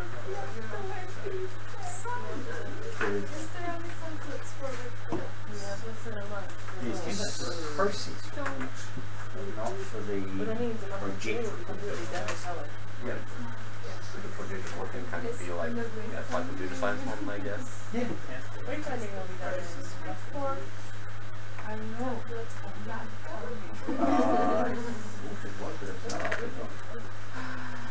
Is it Nathan, right? You wish. No. Word? Yes. Oh, God.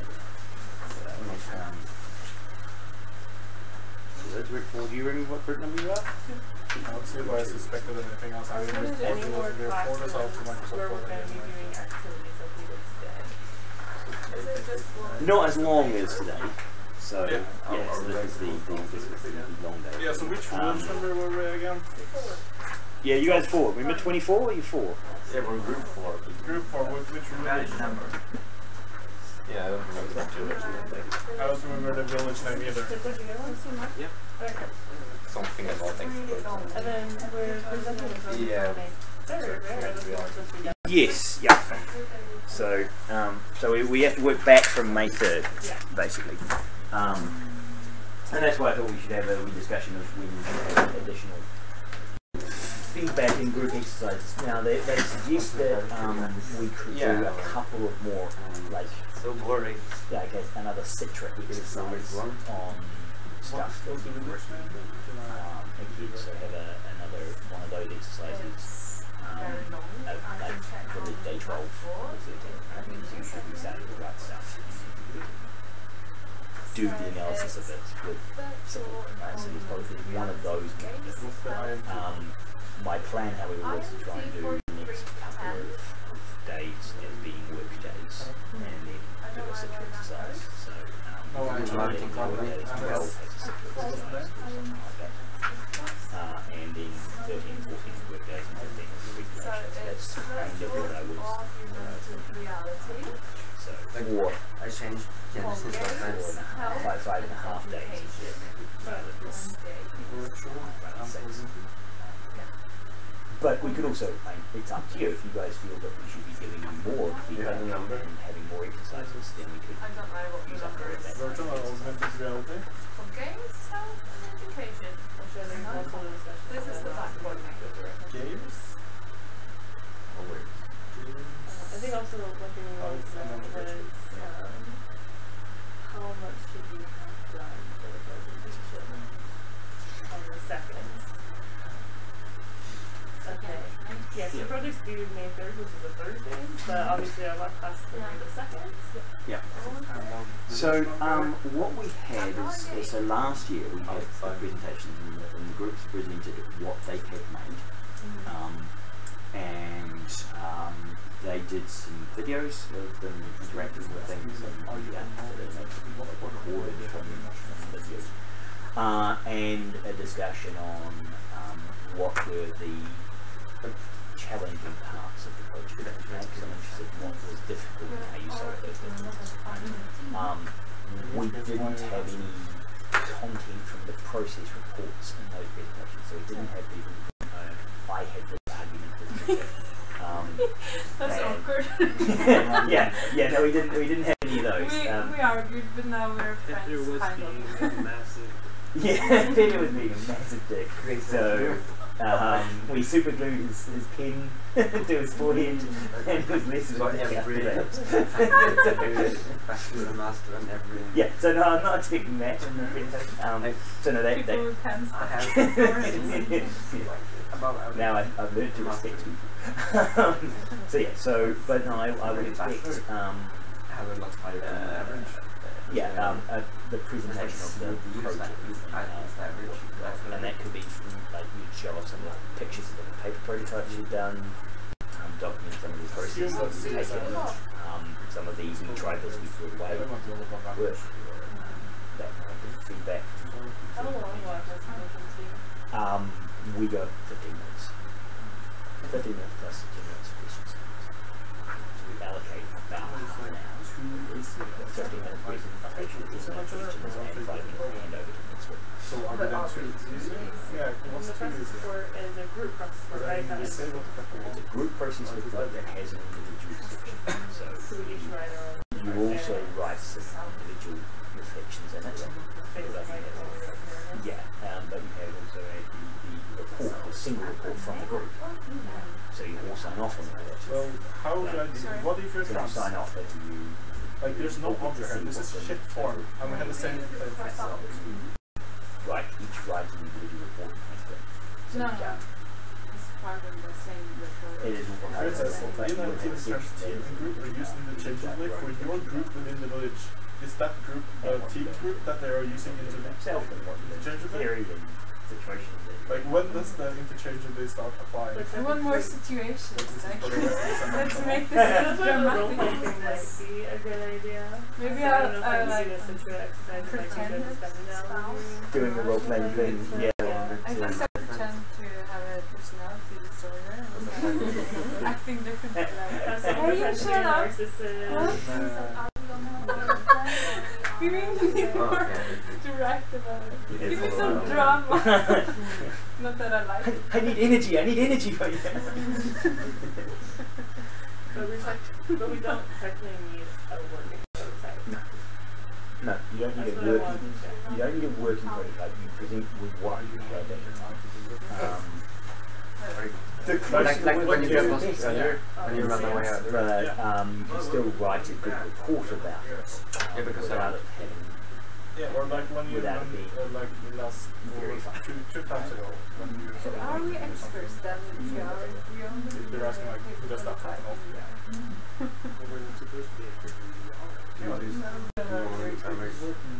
In team, okay. Yeah. It's like a bonus if we talk about the challenges. How you solve it? Yes, certainly that hold the actions you're taking. So, yeah. Reflecting upon that. Yes, that's what it needs to be. Right? It needs to be, and that's also why they take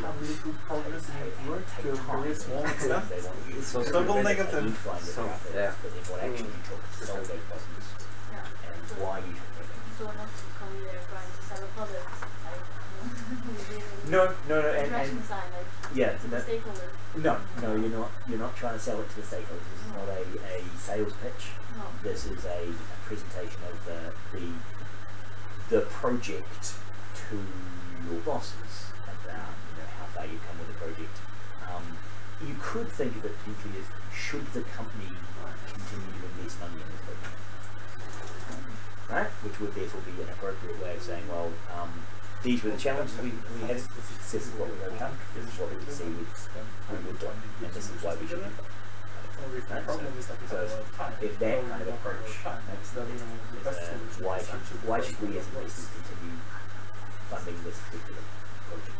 You're getting this prototype to show us how far along we are. Right? Now, and then a paper prototype could be like, you could say, well, this is the paper prototype, so that would still be something you could do in that kind of meeting, right? Again, if you've done a literature review, because there are some who do mostly literature reviews in this course, and they work on understanding an area, and they present the area, and then they could say, well, you invest in this area because of all these things, and these are what other people have done. So that would be, that's another way to be good done.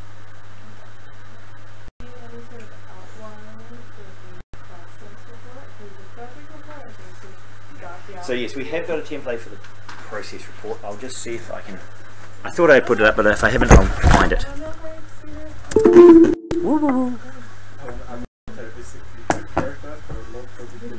Yes, but only when we're forced to do the course. We're unproductive during unproductive periods.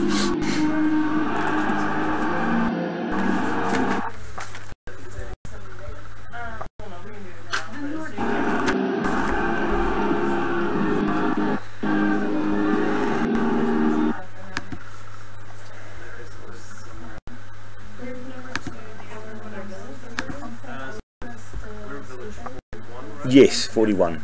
Yep. Paradise salute for presenting yourself.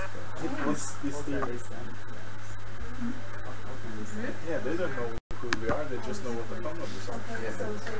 That's enough information. Simon, is there a like minimum length we should have our reports be? Or is it just kind of like as long as we have all the information, doesn't matter? I can't remember seeing a number that was the minimum, but yeah, so long as you've got everything in there, it should be alright.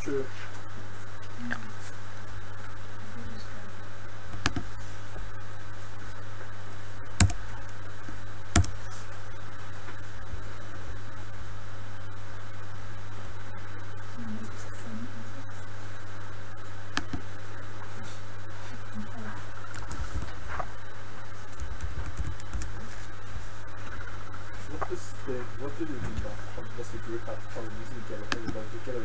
Because I mean, technically yes, but that's because we're all in different schedules. I think we discussed this last time, and I'm interpreting it to mean on Wednesdays, people will assign like the same direction. I have no idea. Simon? Yes. What's our village number? 41. 41.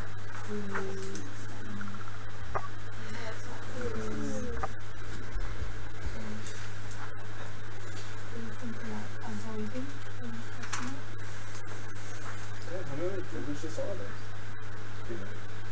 About 70 odd. So there's one course for each?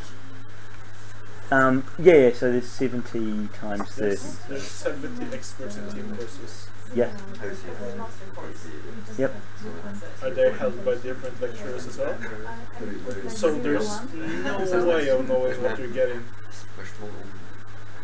Because everyone might be teaching it differently. Everyone could be a bit like me, but they try very hard to make everybody comply and be compliant and do exactly. So they have like 70 versions of that course up here, but they don't want to have two different versions of AI, one that is here and one that is there. What the fuck? That would be too complicated. They might learn different things. They might learn to do stuff. That would be horrible. Yeah. Yes. So. I mean, they might be experts at different subjects.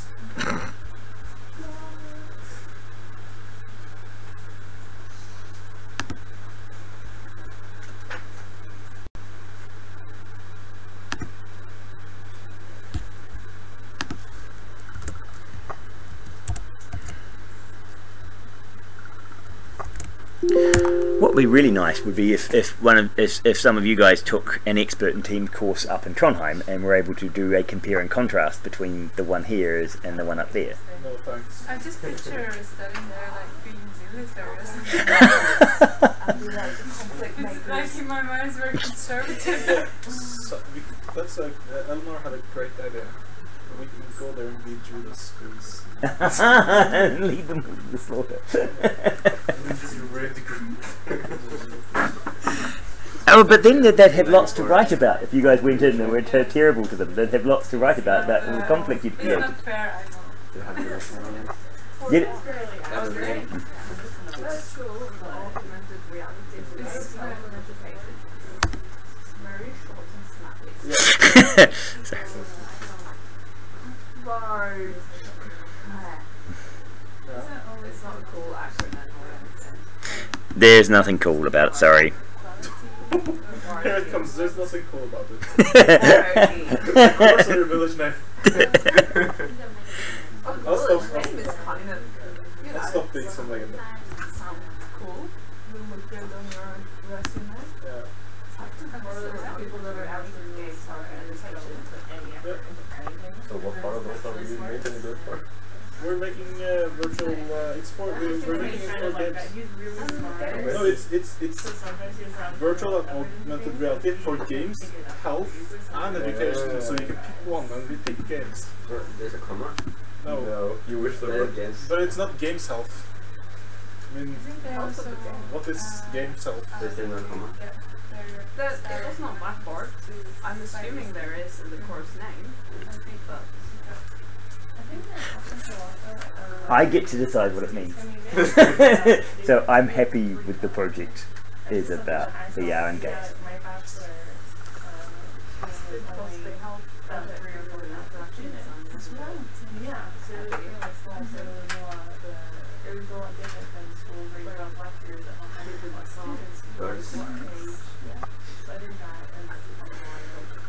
When did you finish? Like next week?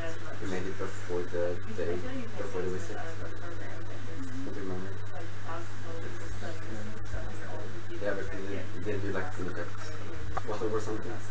But I made like You made a report on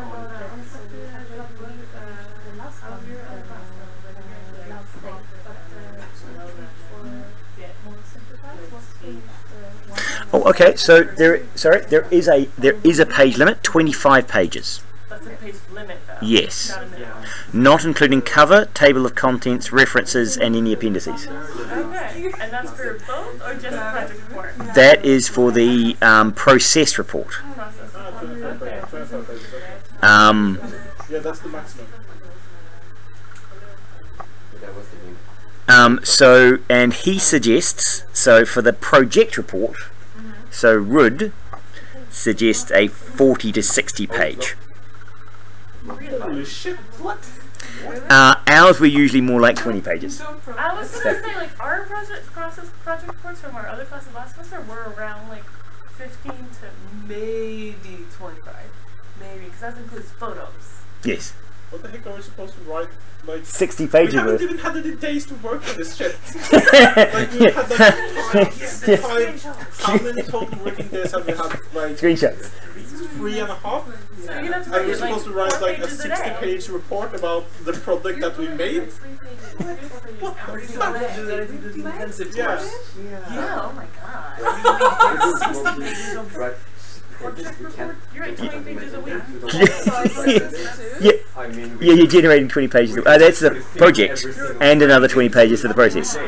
So I have a suggestion. Let's write about all the features that a game has that no one, we don't allow anyone to check. Everybody else will be just moving upstairs. Yep, cool. And then we write about how good those features are and why. If we just copy paste about the our process code report, and then explain it has to be something that's really, like a report written, or if they can be creative about it. No.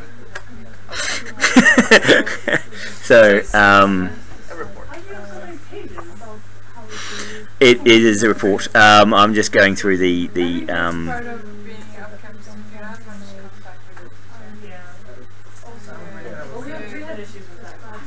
Yeah, when you have a minute. Yep.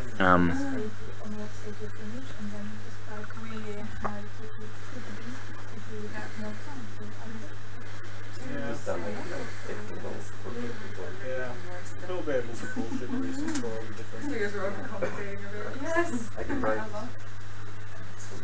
We got 8 pages on the hub. And we used to do the components to make code. And Unity is a game engine that is developed by the Unity Corp, which was founded by which helps people create games. It's it runs on Windows and Linux, etc., and it's used to create every type of game from professional to you can also use it to create something that is a game. yeah.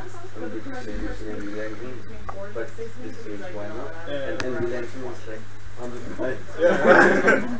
And then there's the client image was the client image. And then there's the by Amazon. And then it's the alternative of creating our own engine. Yes. But that wasn't done either at that, as that would be Because 3.5 more feet more than basically much.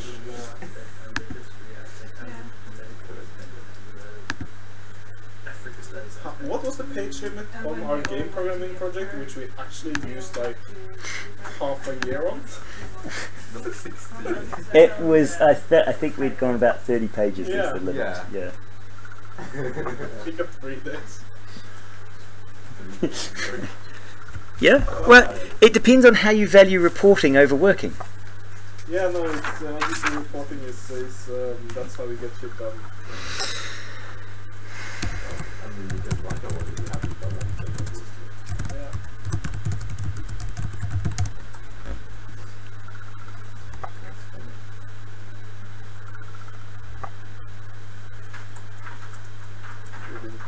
Do you guys want to merge?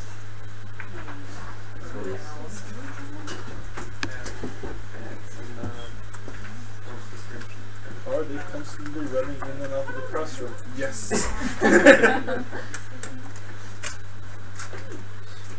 That's the same before. Yeah. Yeah, the consequence.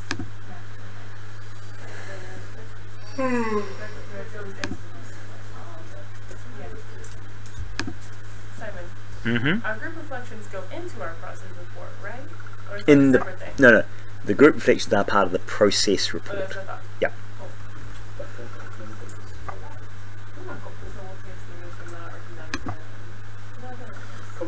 Why isn't that report that is supposed to be the shortest one? That's the one that's used in January, because that's where you're forced to write text. So why is it this list? Well, probably because you don't have the time to do that before get But then why are you product report? that big. Yeah. When you don't have time to work? Yeah. That's a new thing.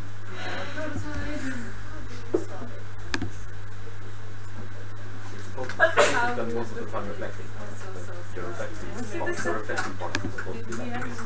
You're supposed to spend all your time reflecting, you're not supposed to do anything that you can reflect on. Shit. But my individual reports are literally like, today was fine. Yeah. I got to work. We did this exercise. I'm not sure if I liked it. This part was actually useful. But like, how much?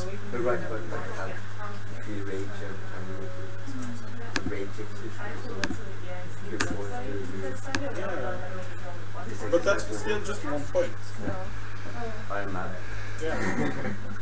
This is why. I mean, yesterday we wrote like feedback to Trondheim about the courses we took, the 2 courses that we tried to take last semester, and when we came to the streaming platform, we literally wrote, the streaming platform is garbage, here's a list of bullet points.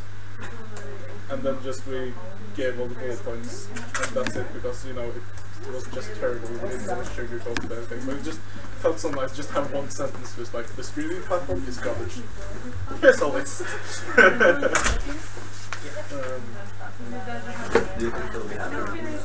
Well, he said that we could run as much as we want. It's because he was also a student, so he came in contact with us and he said that he wanted to forms here? get our experiences.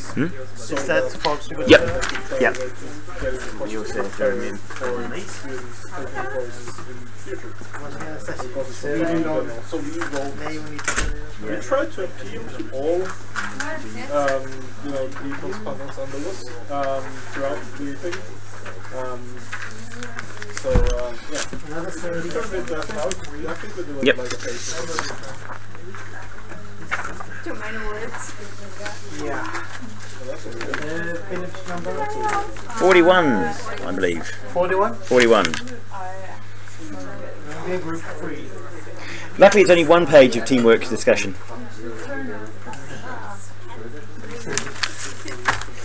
Do you have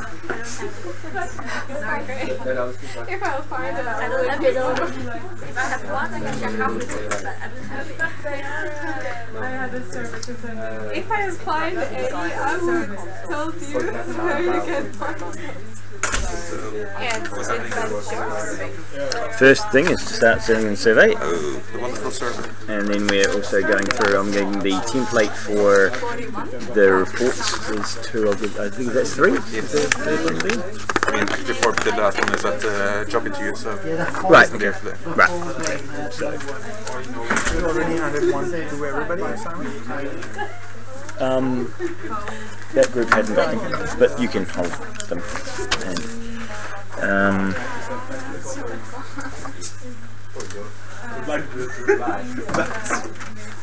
That's what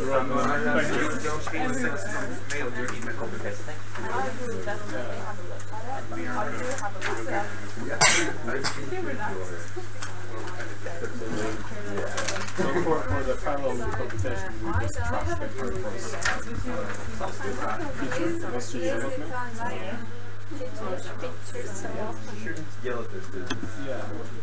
And then we said that programming language was more like we learned more than expected. We just didn't know what we were supposed to use the code for.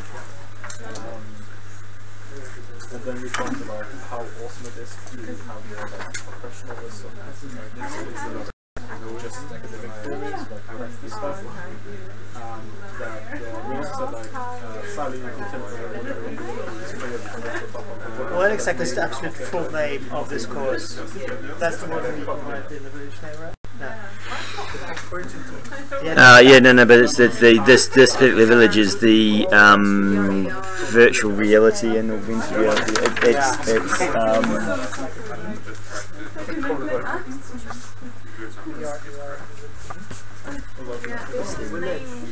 Yeah. They headed over here.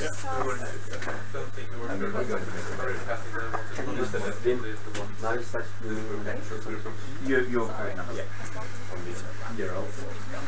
Yeah.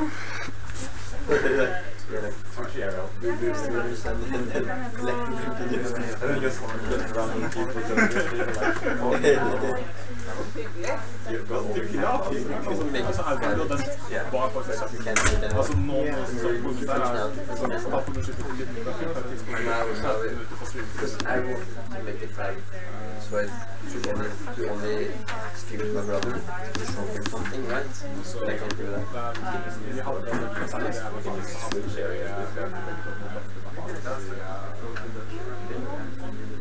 Well, you can do it in school, you see? Yeah, you can do that.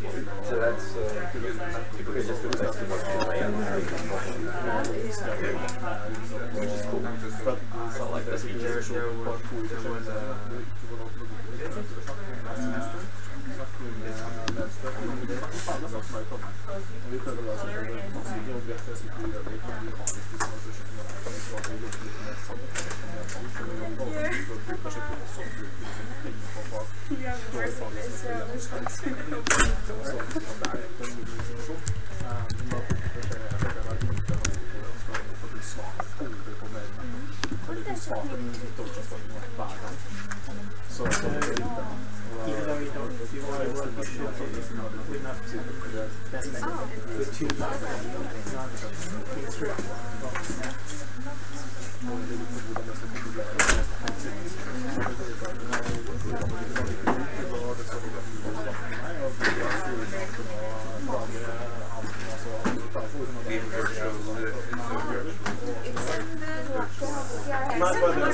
Alright, yes.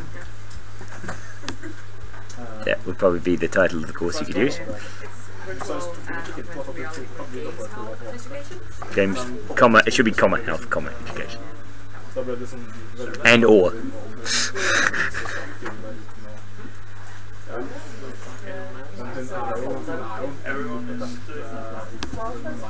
Yep.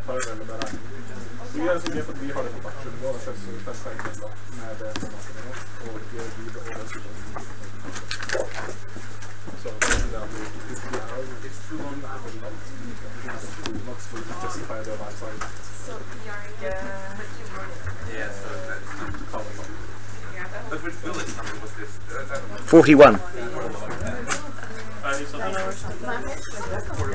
Yeah, yeah. Also, a question.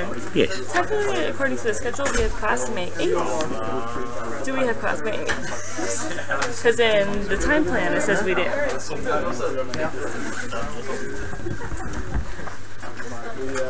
Even though I know on the EIT website it says that presentations are a third, so I don't know why we'd have class the following week, or the second, whatever. Yes. Because that's week 16, I think. Yeah, I think that is week 16. Well, we should count and make sure that it is week 16. So I'd been counting from 9, 10, 11. Nothing in that week. That's 12. That's 13. That's 14. Then that's 15. Alright, so it is. So that so would be week that's 17. So that's 16.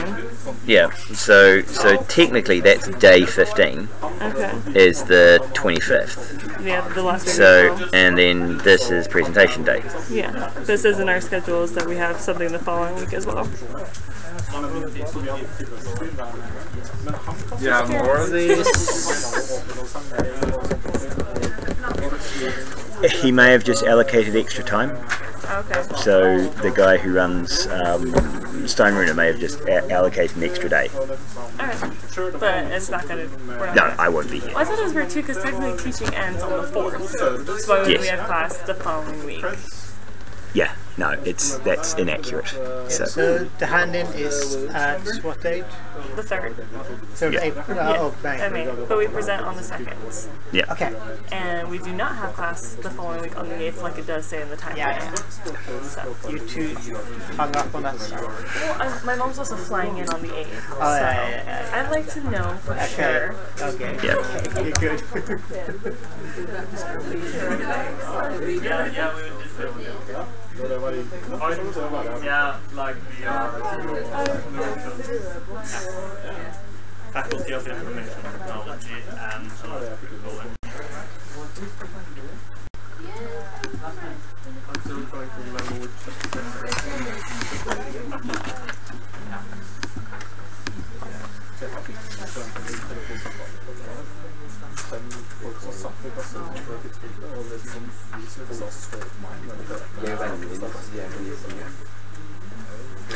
Right, yes.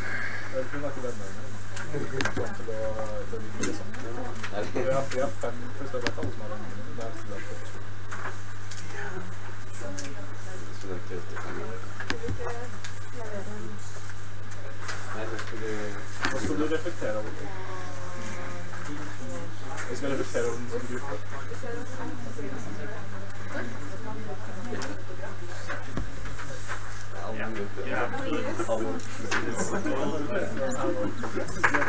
This can get from handbag for the game.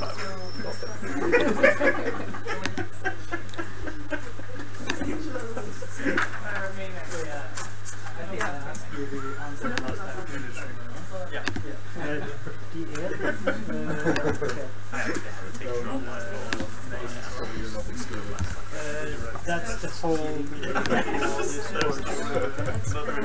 thing. Tips and experts, virtual and augmented reality in game house. And then some other questions of, and if the friends were to describe you with just 3 words, what would they say? For us, I mean, we are not supposed to bring us anything. Well, I hope that there's when you said that, that was actually like 3 words. Like, how would you describe yourself? Okay. Everything. Yeah, sure. Maybe to great friends. And then say we don't really turn to avoid conflicts. What if it just used 3 random words from like 3 random languages? This is in Spanish. Let's move that up a notch. Say a Spanish word.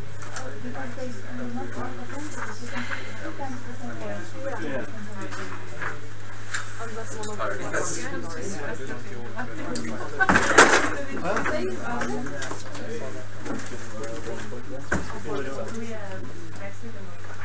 Yeah, those are. Just so remember to destroy everything. Yes. Ja. Ja. Nej, men det är som här därför vi måste därför testa det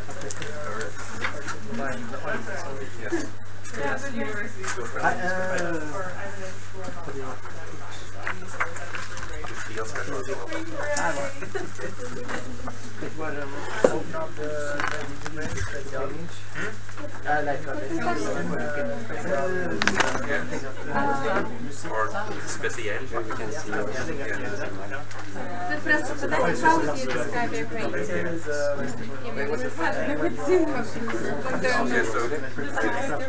You can be good because you're strange, or behave strange, because you're really talented, so it goes the whole spectrum of things. Not that descriptive really, yes.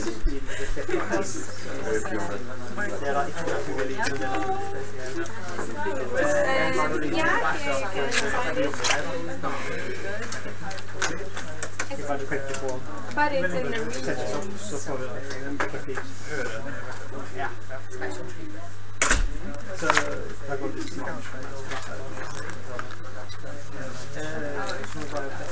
Det är mycket bättre när man beväger sig i det här kursen. Jag ska lite tydligare.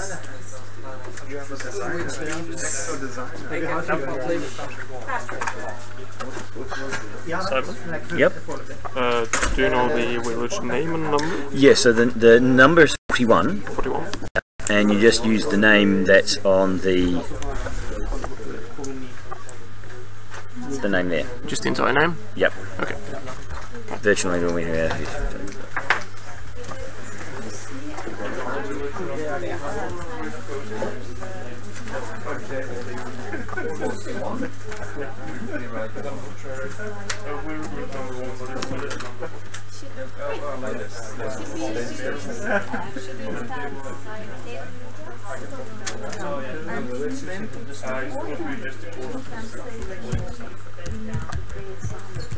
it's the bit beyond. It's the VR and AR4 bit.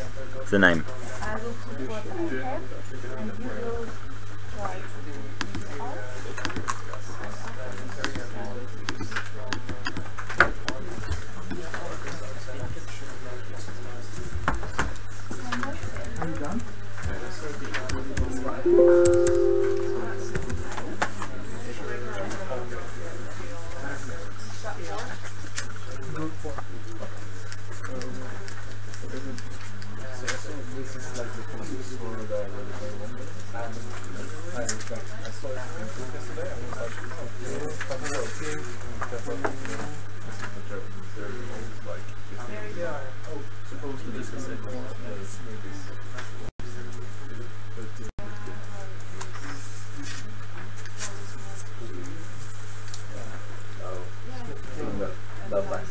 Yeah. Copyright infringement. Det så vi har key-freezing Lawsuit.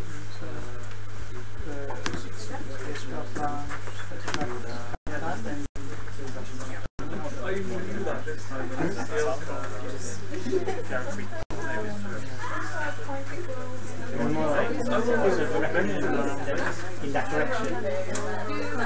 This is when you turn it towards it, make the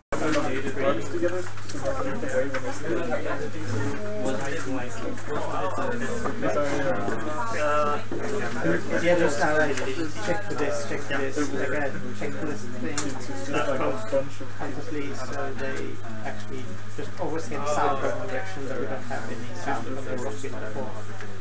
Yeah, it's expert. Yeah. You can check that for everything if you are looking at it if you're doing both. Yeah. The information we wrote in the file called storyboard 2. And maybe I should do different structure too, which is like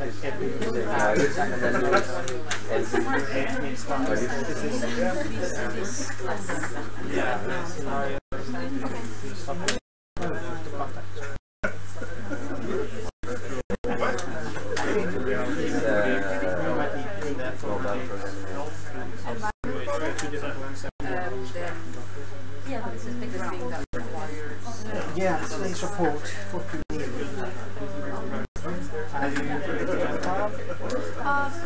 You have already started to compare our exercises today. We can actually in our Yes, that's improvement. It would be a good part of it. So then we could just have that we have tried to work in the lab. Yeah, but we need to. This is just going.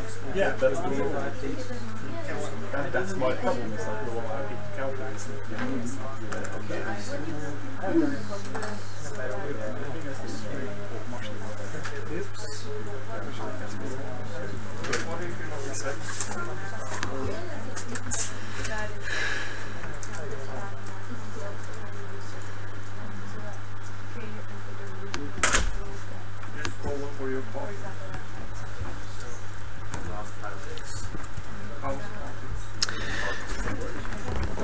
Right, so just to get you planning about your last days. So I hear someone discussing the last days.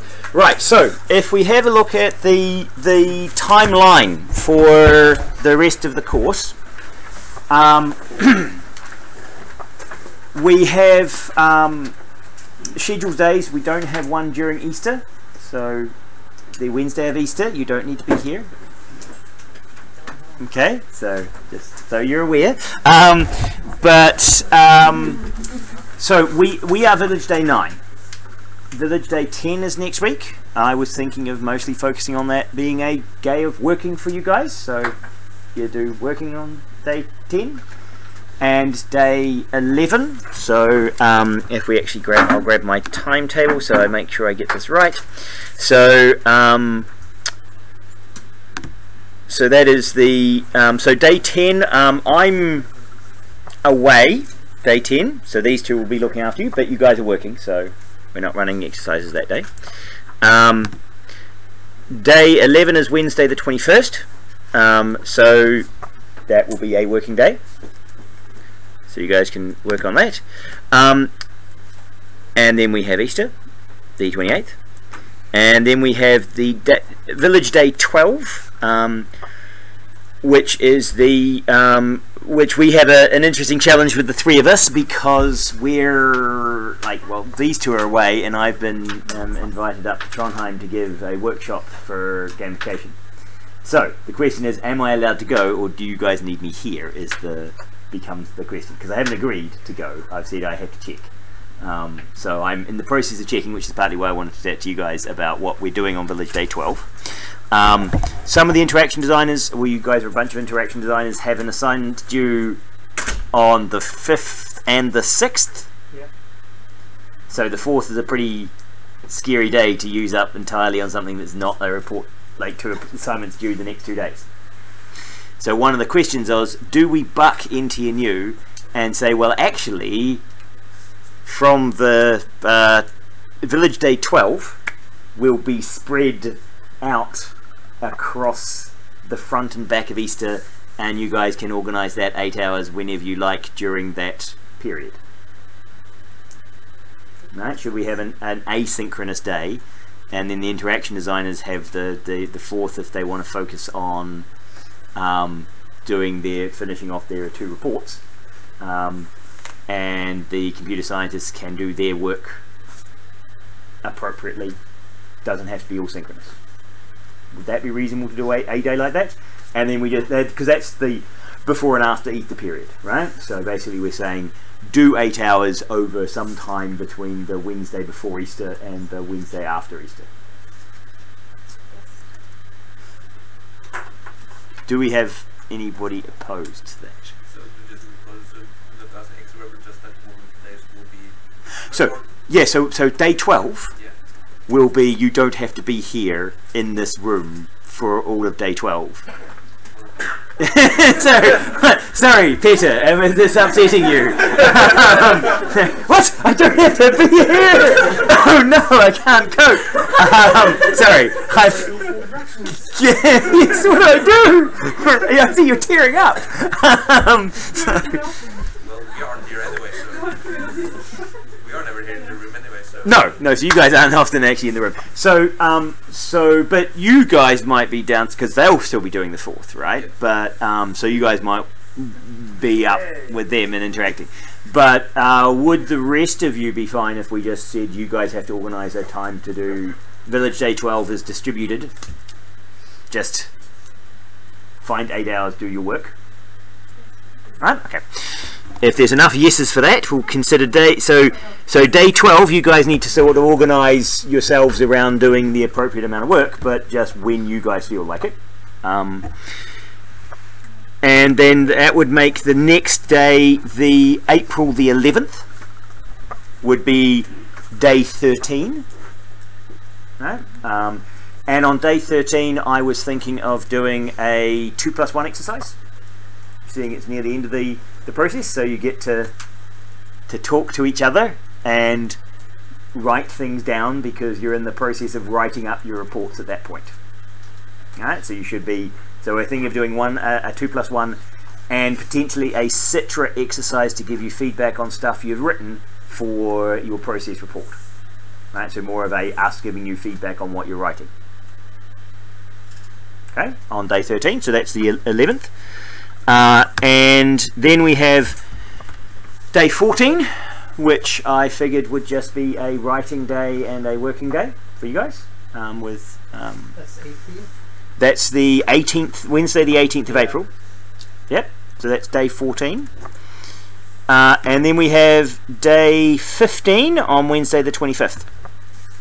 Now, in my EIT book, it says that day 15, that the 25th is the presentation day where you present your projects. Right? Now the reports and everything are due the Thursday of the next week, and so in our calendar we do actually also have a potential for having the Wednesday the 2nd of May. Wednesday the 2nd of May as being the presentation day. Right? Now we could argue, well, there could be an argument because we've like had 1 hour less a day than the people in Trondheim because we're 9 till 4 rather than 8 till 4, that we could do the presentation day as the extra time that's sucked out all of those morning hours, and so do 15 working days plus a presentation day on the 2nd of May. Right? Would that be reasonable? Okay, you okay with justifying that? That basically means that yes, that last day allows us to say yes, we did the same amount of work. We just did the presentation a day later or a week later. Okay, so that will mean that you present on the 2nd of May, and I think the submission is the 3rd of May. I think is what's on the websites, right? So submission 3rd of May, presentation 2nd of May, last day of working is the 25th of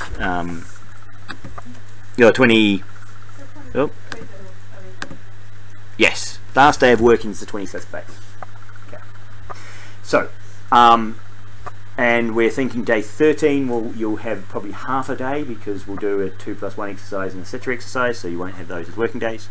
So then you need to look at how you spend your time over those next 5.5 days of actual work. Right? The other question is, do you want to have more of one of those days, say day 11 or day 14, where we do more expert and teams exercises and do some more discussion on other activities, or are you comfortable potentially with us trying to just give you feedback on stuff you've written instead? Do you want to do exercises, or do you want to do work? So I know we have one group here who's voting for work. Work. Don't really care? Okay. Don't really care. Okay, so you don't need me to fill in more of these exercises, because I have a whole book of things I can make you do that are expert in teams things.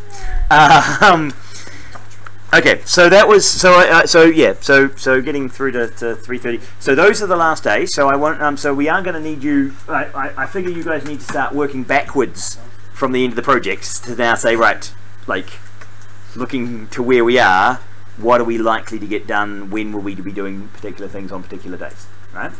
I will not interrupt you on day. If you want to work, we will be here. Well, we will be here on day 11 and day 10 and 11, so the next 2 weeks.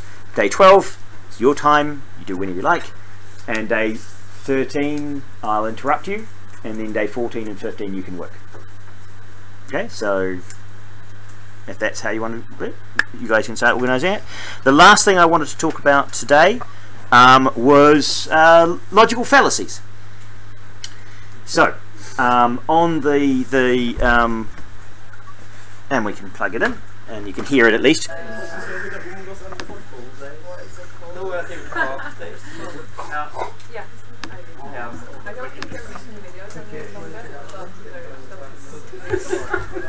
The idea channel. Yeah, no, he's not making any more, but he's got a lot of good. There's lots of good videos. Yeah, yeah, a lot of fun and a lot of good questions. Yeah, I think so. And also intelligent responses in the comment section. It's like reasonable people in a comment section. It's crazy. On YouTube? Yeah, It's amazing. Yeah. So it's worth it just for that. Yeah, it's worth it just to see that it is possible to have an intelligent comment section. He didn't get trolled much, so. Stuff ahead of the different which changed the name.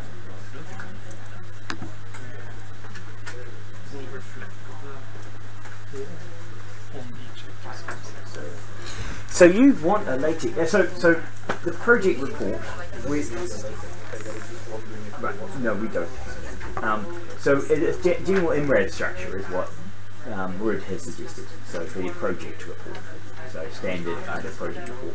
The other one is more a bunch of situations and what you did about those situations. So I'm looking for the about the exercises. All 2 of them. I'm doing it. I mean, on Google. Try and get to 4. Yeah, it's the one where the course steps away, and it's the one where Yeah, but it's called improvements and reflection of exercises. So one of them is.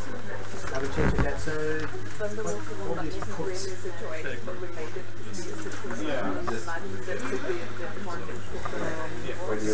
Actually, I noticed one thing or observed one thing today, maybe it's too late, but when we do all these exercises, like 2+1 or anything, and everybody discusses it at the same time, we cannot give them feedback because we can only observe one team at a time. Yep. So can't we make it like, make them do the exercise at the same time? Right. And then Or stagger it so that we can be with one while they're doing the exercise and the other ones are working. Yeah, so same day but at different times. That would be, that would be a possibility. So I'll just have to get that video. I'm not sure if that was the situation. I was going for so we just need to create something. yeah, here's So we can just and the blank ones are under. Yep.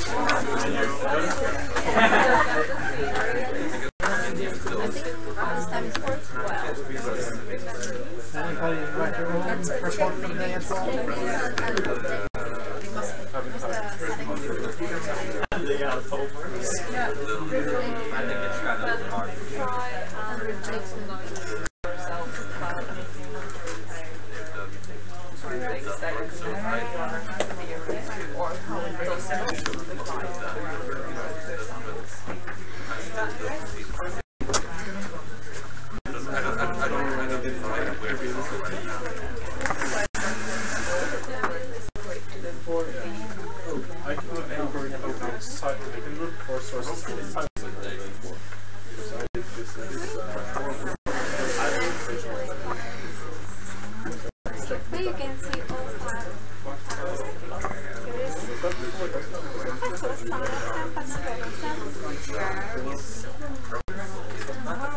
Here's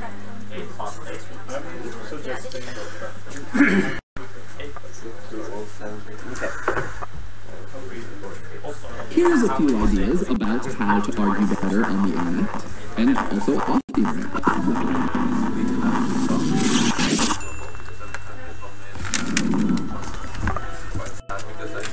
There's a lot of arguing on the internet. There's a lot of arguing everywhere, but sometimes it feels like the internet is a place that people go specifically to argue. And that's very heated debates that remove issues forward, generate knowledge, and reach understanding. Yep. To connect this and see. It's better. Maybe. Right? See if it's Why are you looking at me like enough sound. Anyways, for obvious reasons, we hear an idea It's not that, I think it's this. arguing at their full capacity all the time. Yeah. So what follows is kind of Yeah, it is. It's maybe playing it on your laptop would be better. This laptop seems to be being an ass about its audio.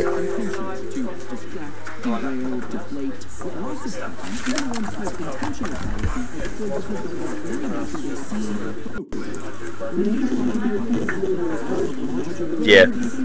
Yeah, no, it's... What point is the sound that actually It's the computer. I don't know why my laptop decided that... Mine? Yes, it does. Yeah, there's VGA. Cool. This is one long video, but in the doobly-doo and in a playlist on Idea Channel's channel page, you will find one video for each fallacy. This way, when you do locate a fallacy out in the wild, you can direct the person who deployed it to a source, letting them know the faultiness of their ways, and encouraging them to do that, because we know that they are capable. Here's a few ideas about how to argue better on the internet, and also off the internet.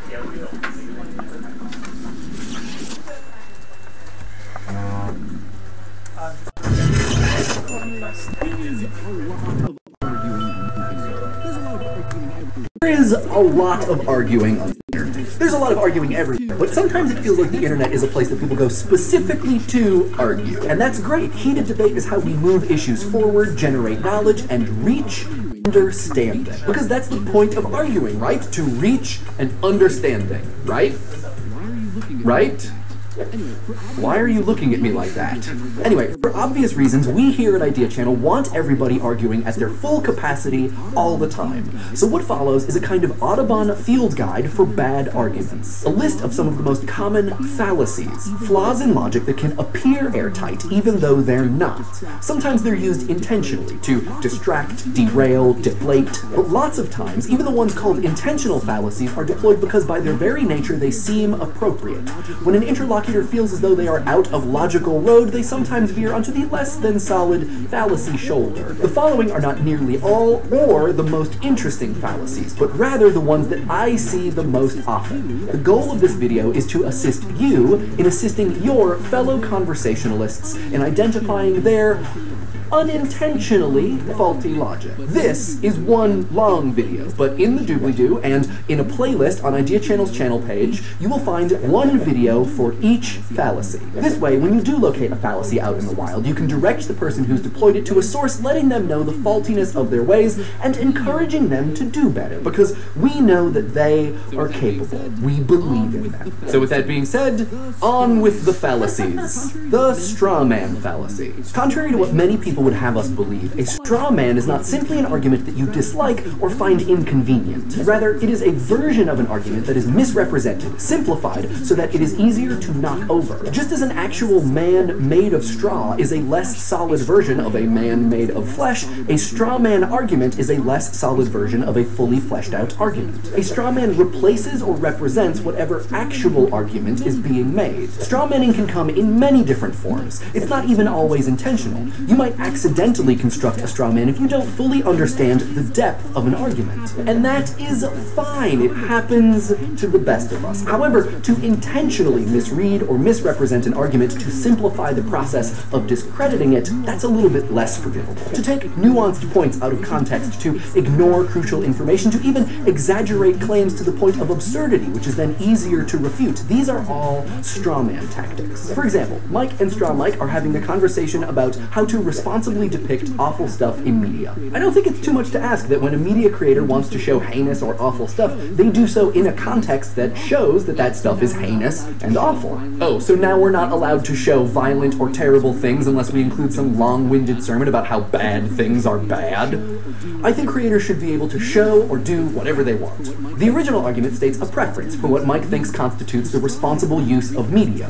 The straw man argument recasts this as something much simpler and easier to agree with. Freedom is good, censorship is bad. But now, Mike and Straw Mike are no longer arguing about the same point, and so the conversation will quickly become unfocused and aggressive, which is never fun. If you're going to win an argument, you want to win against what the other side actually thinks, don't you? A straw man argument keeps that from happening. I hope this description of the straw man fallacy has been helpful. Happy conversing. The ad hominem attack. Ad hominem criticism is where instead of criticizing if you have like examples of things you want to say, you can interrupt the discussion, right? So straw manning happens a lot. I think a lot of the Second Amendment discussions around shootings at the moment have been you're going to take away our Second Amendment? No, we're not trying to take away. Right? Like the argument is like don't sell AR-15s to 17, 16-year-olds, and they're oh, you're going to take away the Second Amendment. It's kind of, well, no, wait a minute, that's not the argument we're having. Right? So it's kind of making a simplified version. You're going to take away the Second Amendment, and I can't imagine how you'd get 30 of the states to agree to take away the Second Amendment, to actually change the Second Amendment, because that's what they have to do in the states. There isn't really a way of changing it. It's just so argument or ideas of the person with whom you are conversing. You criticize the person themselves, and in so doing claim you have also criticized their argument. And boy, is this one popular. Ad hominem criticisms are not always, but are very frequently fallacious. Unless the character or actions of the person making an argument are directly related to the matter at hand, criticizing them and not their ideas is a fallacy. Ad hominem attacks are the bread and butter of political advertising. Criticizing a candidate and saying that because their character is bad, their ideas and policies are also bad. John Smith literally hates little children, and so his ideas about salmon fishery safety regulations are wrong. Dead wrong. A related fallacy is tu quo qui, where it is argued that a person making an argument has behaved in a way inconsistent with that argument. Their behavior might be inconsistent, but it doesn't necessarily make their argument wrong. For example, it's really important for fast food restaurants to be clear about the salt, fat, and sugar content of their food, doubly so because of how cheap it is. Obesity is a real problem in America. What business do you have asking companies to disclose this stuff? I saw you eat 2 Big Macs and drink 34 ounces of High-C orange lava burst yesterday. This is an ad hominem tu quo qui attack.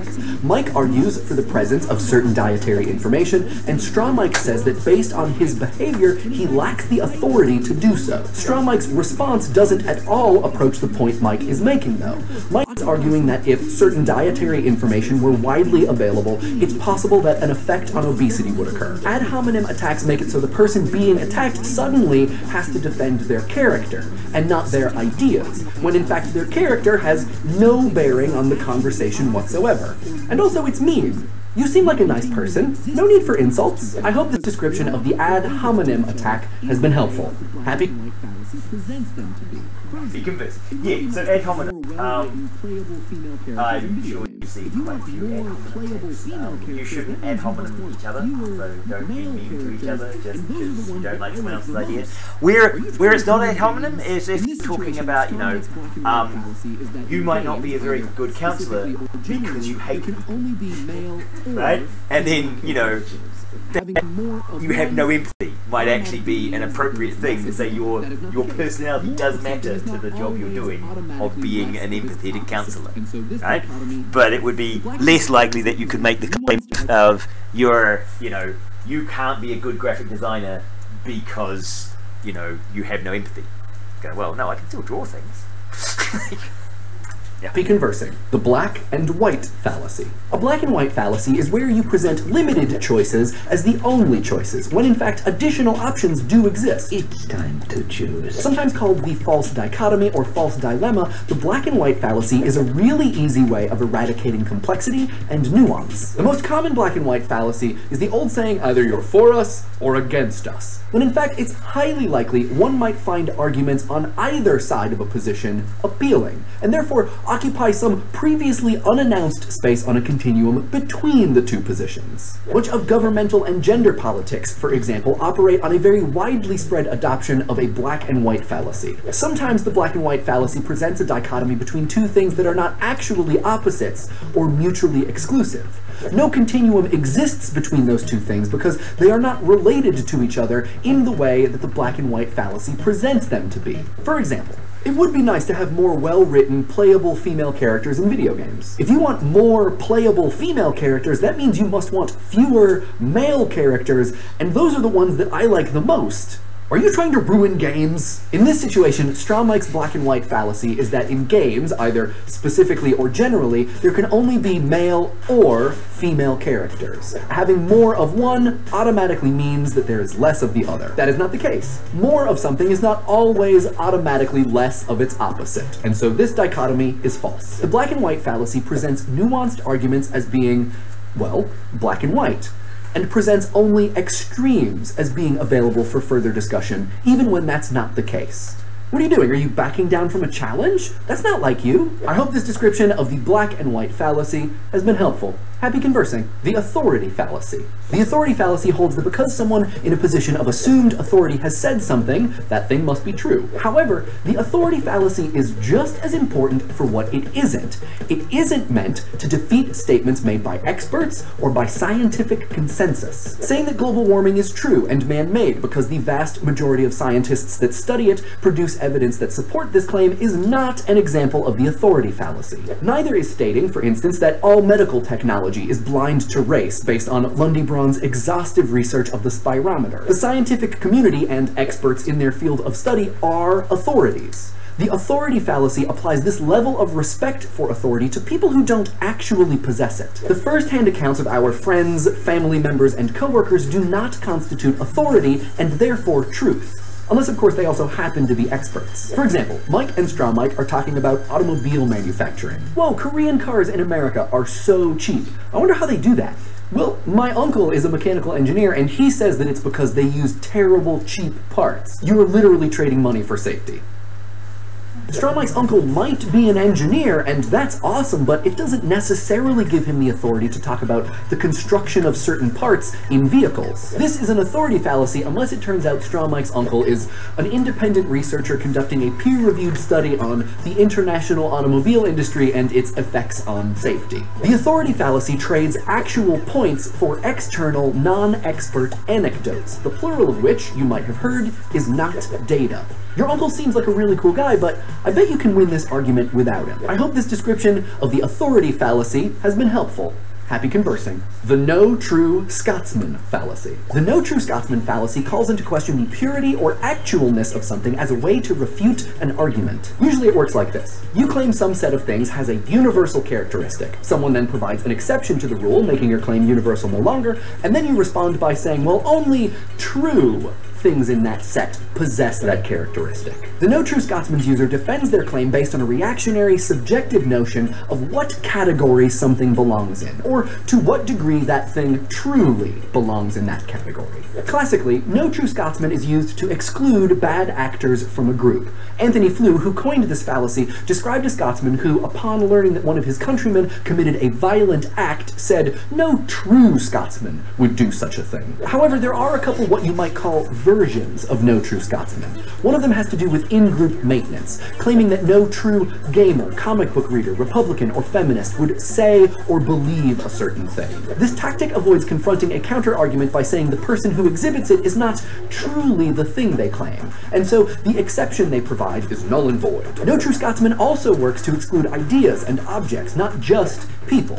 For example, Mike and Straw Mike are talking about video games. All video games must have clearly stated goals and a win-lose condition. Gone Home doesn't have either of those things, and it's a video game. Right, but Gone Home is not a true video game. The more productive conversation would be, what happens to the category of video game when we consider Gone Home part of it? Or to discuss what about the category of video game, for Straw Mike at least, absolutely requires that it have clearly stated goals and win-lose conditions. Instead, the conversation is stopped dead in its tracks because the entire point hinges upon one side's subjective sense of what is and is not truly whatever. And now we're just arguing opinion, which will only ever end in Godwin's Law. You Scots sure are a contentious people. You just made an enemy for life! I hope this description of the No True Scotsman fallacy has been helpful. Happy conversing. And with that, we come to the end of our set of fallacies, though as it turns out, not the end of all fallacies. There are a lot of fallacies out there, and if you like this kind of thing, if you want to see us make more videos in this style where we describe fallacies and put them in tiny videos for you to send to other people, let us know, and maybe we'll do more. There are plenty. We're going to be doing full comment response. Okay, so there's also one I would add, the fallacy, which is just because you've identified someone's argument as fallacious doesn't mean they're wrong, right? It just means they've made a bad argument for their case. Right? Question about the last one, because the No True Scotsman. Yes. I know of someone who says that they are a feminist. However, he has done things that are very anti-women. Would that be a fallacy to say that he is not a true feminist? So yes, it would be an instance of the he's not a true feminist, because what you're saying is you have the authority to decide who is a feminist and who isn't a feminist, right?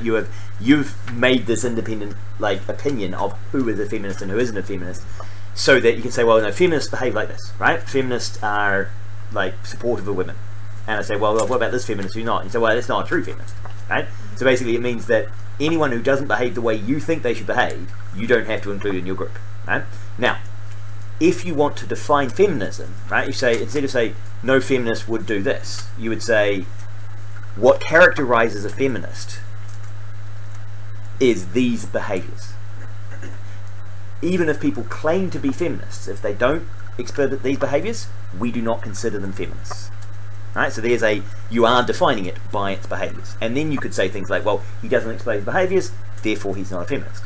But while people are able to claim being a feminist, and you have a loose definition of what a feminist means, then yes, it can be an example of the No True Scotsman debate, right? Because it is when you look at someone like Donald Trump who says he's a feminist.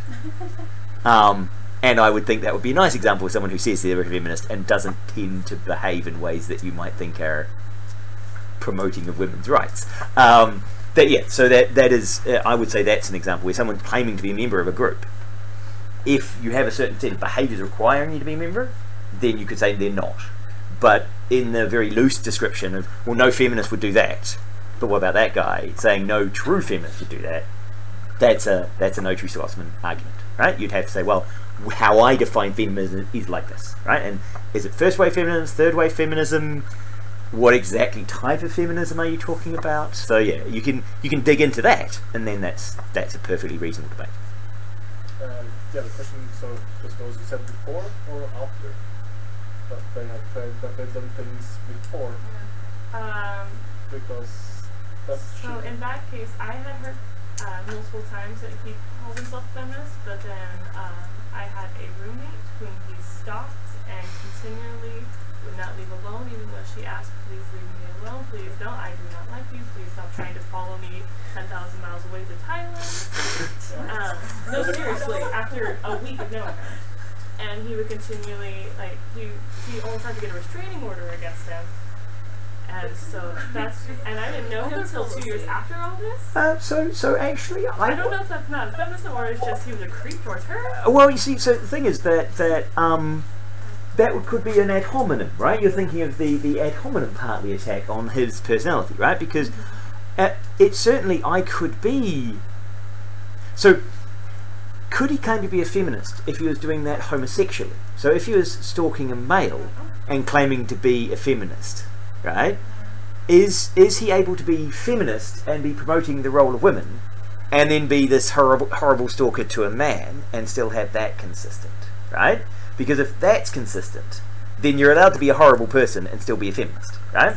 Now, is being a feminist requiring you to treat all women equally, or can you be horrifically awful to a single woman but still be a feminist to all women? I mean, there are racists who like black people. On the other side, like one yes, black guy, yes. Black friend. Just because you have a black friend doesn't mean you're not racist, right? So just because you're an asshole to one woman doesn't mean you are not feminist. That you so yes. So yeah, I think you could say that he could be feminist and an asshole. Right? We had the election just a few days ago. Apparently the first black person that goes into Italian parliament is going to come from the most racist right-wing party we have. Yeah. Does that make them a non-racist party because they have a black person in it? No. That's what they... That's now what they're claiming, yeah. So I would say no, I would think probably you could be a feminist but still be ridiculous and treat an individual woman badly, right? And so because I see this the other way as well, right? Because one of the things I say is whenever I talk about gender issues, I have to keep saying I'm meaning 70% of people, right? Because at no stage does a gender issue relate to an individual. Because you as an individual, you may not act... I don't know if he's done this to other people, though. No, so it may have just been an individual woman, right? That, you know, I personally, I don't think people who kill their parents are much of a risk to society. So I think if patricide shouldn't have as much of a criminal sentence as killing strangers. Does your mother and father live? Yeah, because if you've killed both of your parents, right, there aren't any more of them to kill. Right? So I don't think you're as much of a danger to society as someone well, who just randomly comes. Yeah, well. That's sort of why there's a reason between blind violence and sort of regular violence. So if you were strategically violent to people who now no longer exist. My neighbor was like a father to me. Well, yeah, but you see, I think if you're the kind of person who would kill random strangers, you're more of a future danger than a person who has killed very specific people, right? But that's if you were looking at it as, are you preventing future crime by punishing people, right? So I think there are lots of grey and subtlety you can have in these discussions. The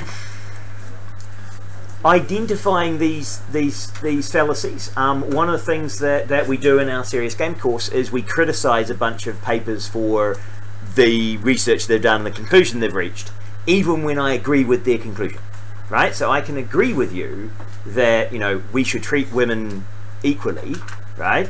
But then I could disagree with someone who said, because that way we're more likely to get them in bed, right? Well, actually, that's not really a good reason why you treat them equally, is because you want to sleep with them all, right? That's not a great reason to treat them equally.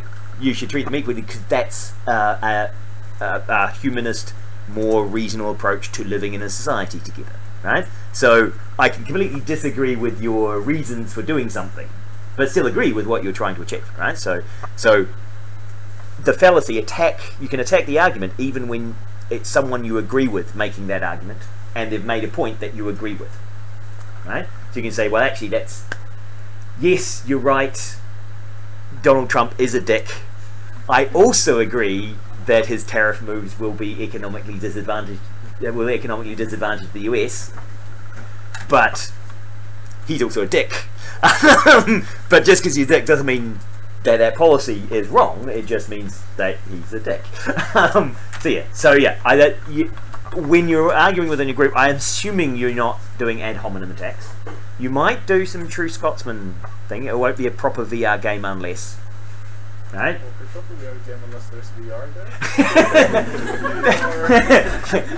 Yeah, it won't be It won't be a true Scotsman unless it's a Scotsman. Might not be the Scotsman fallacy. I think you might be okay there. But no, so the reason why I brought these up is also just to think about how you argue. Think about when people who are you discussing things with and trying to convince things of. When we talk about ethos, pathos, and logos, you've got to watch out for ethos that they go in. Is this the authority fallacy, where they're not actually referring to proper authority? I find that a lot of that happens here, where I went over and asked, can I give, let's see what exactly I said. Can I change the? I think I'd asked to get change the due date on some assignments, and they said no, you can't. And I said, well, who can? And they said, well, you'd need the course coordinator can do that. I said, okay. As the course coordinator, can I change the date? They said, yes. Because I'd come as a lecturer. I said, I'm lecturing this course. Can I change the due date? And said, no. When they said, no, only the course coordinator. Okay, I'm also course coordinator. Can I now do this? Yes, you can.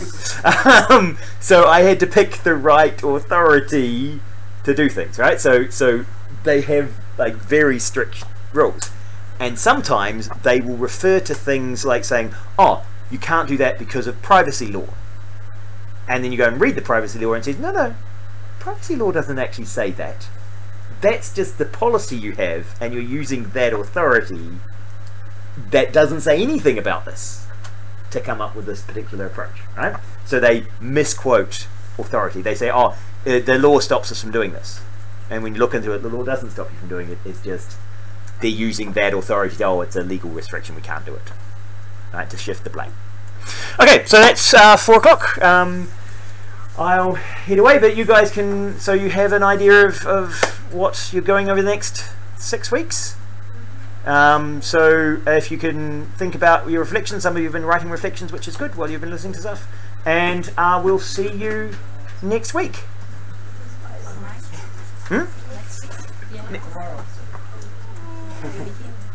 Next week? Yes, the next week I'm here. Oh, these guys will be here next week, maybe. Yeah, they're here. Yeah, you'll be here next week. Yeah.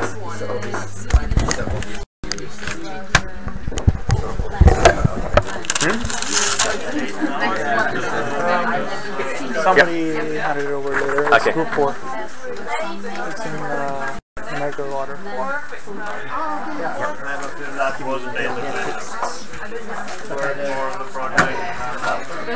No, Papa.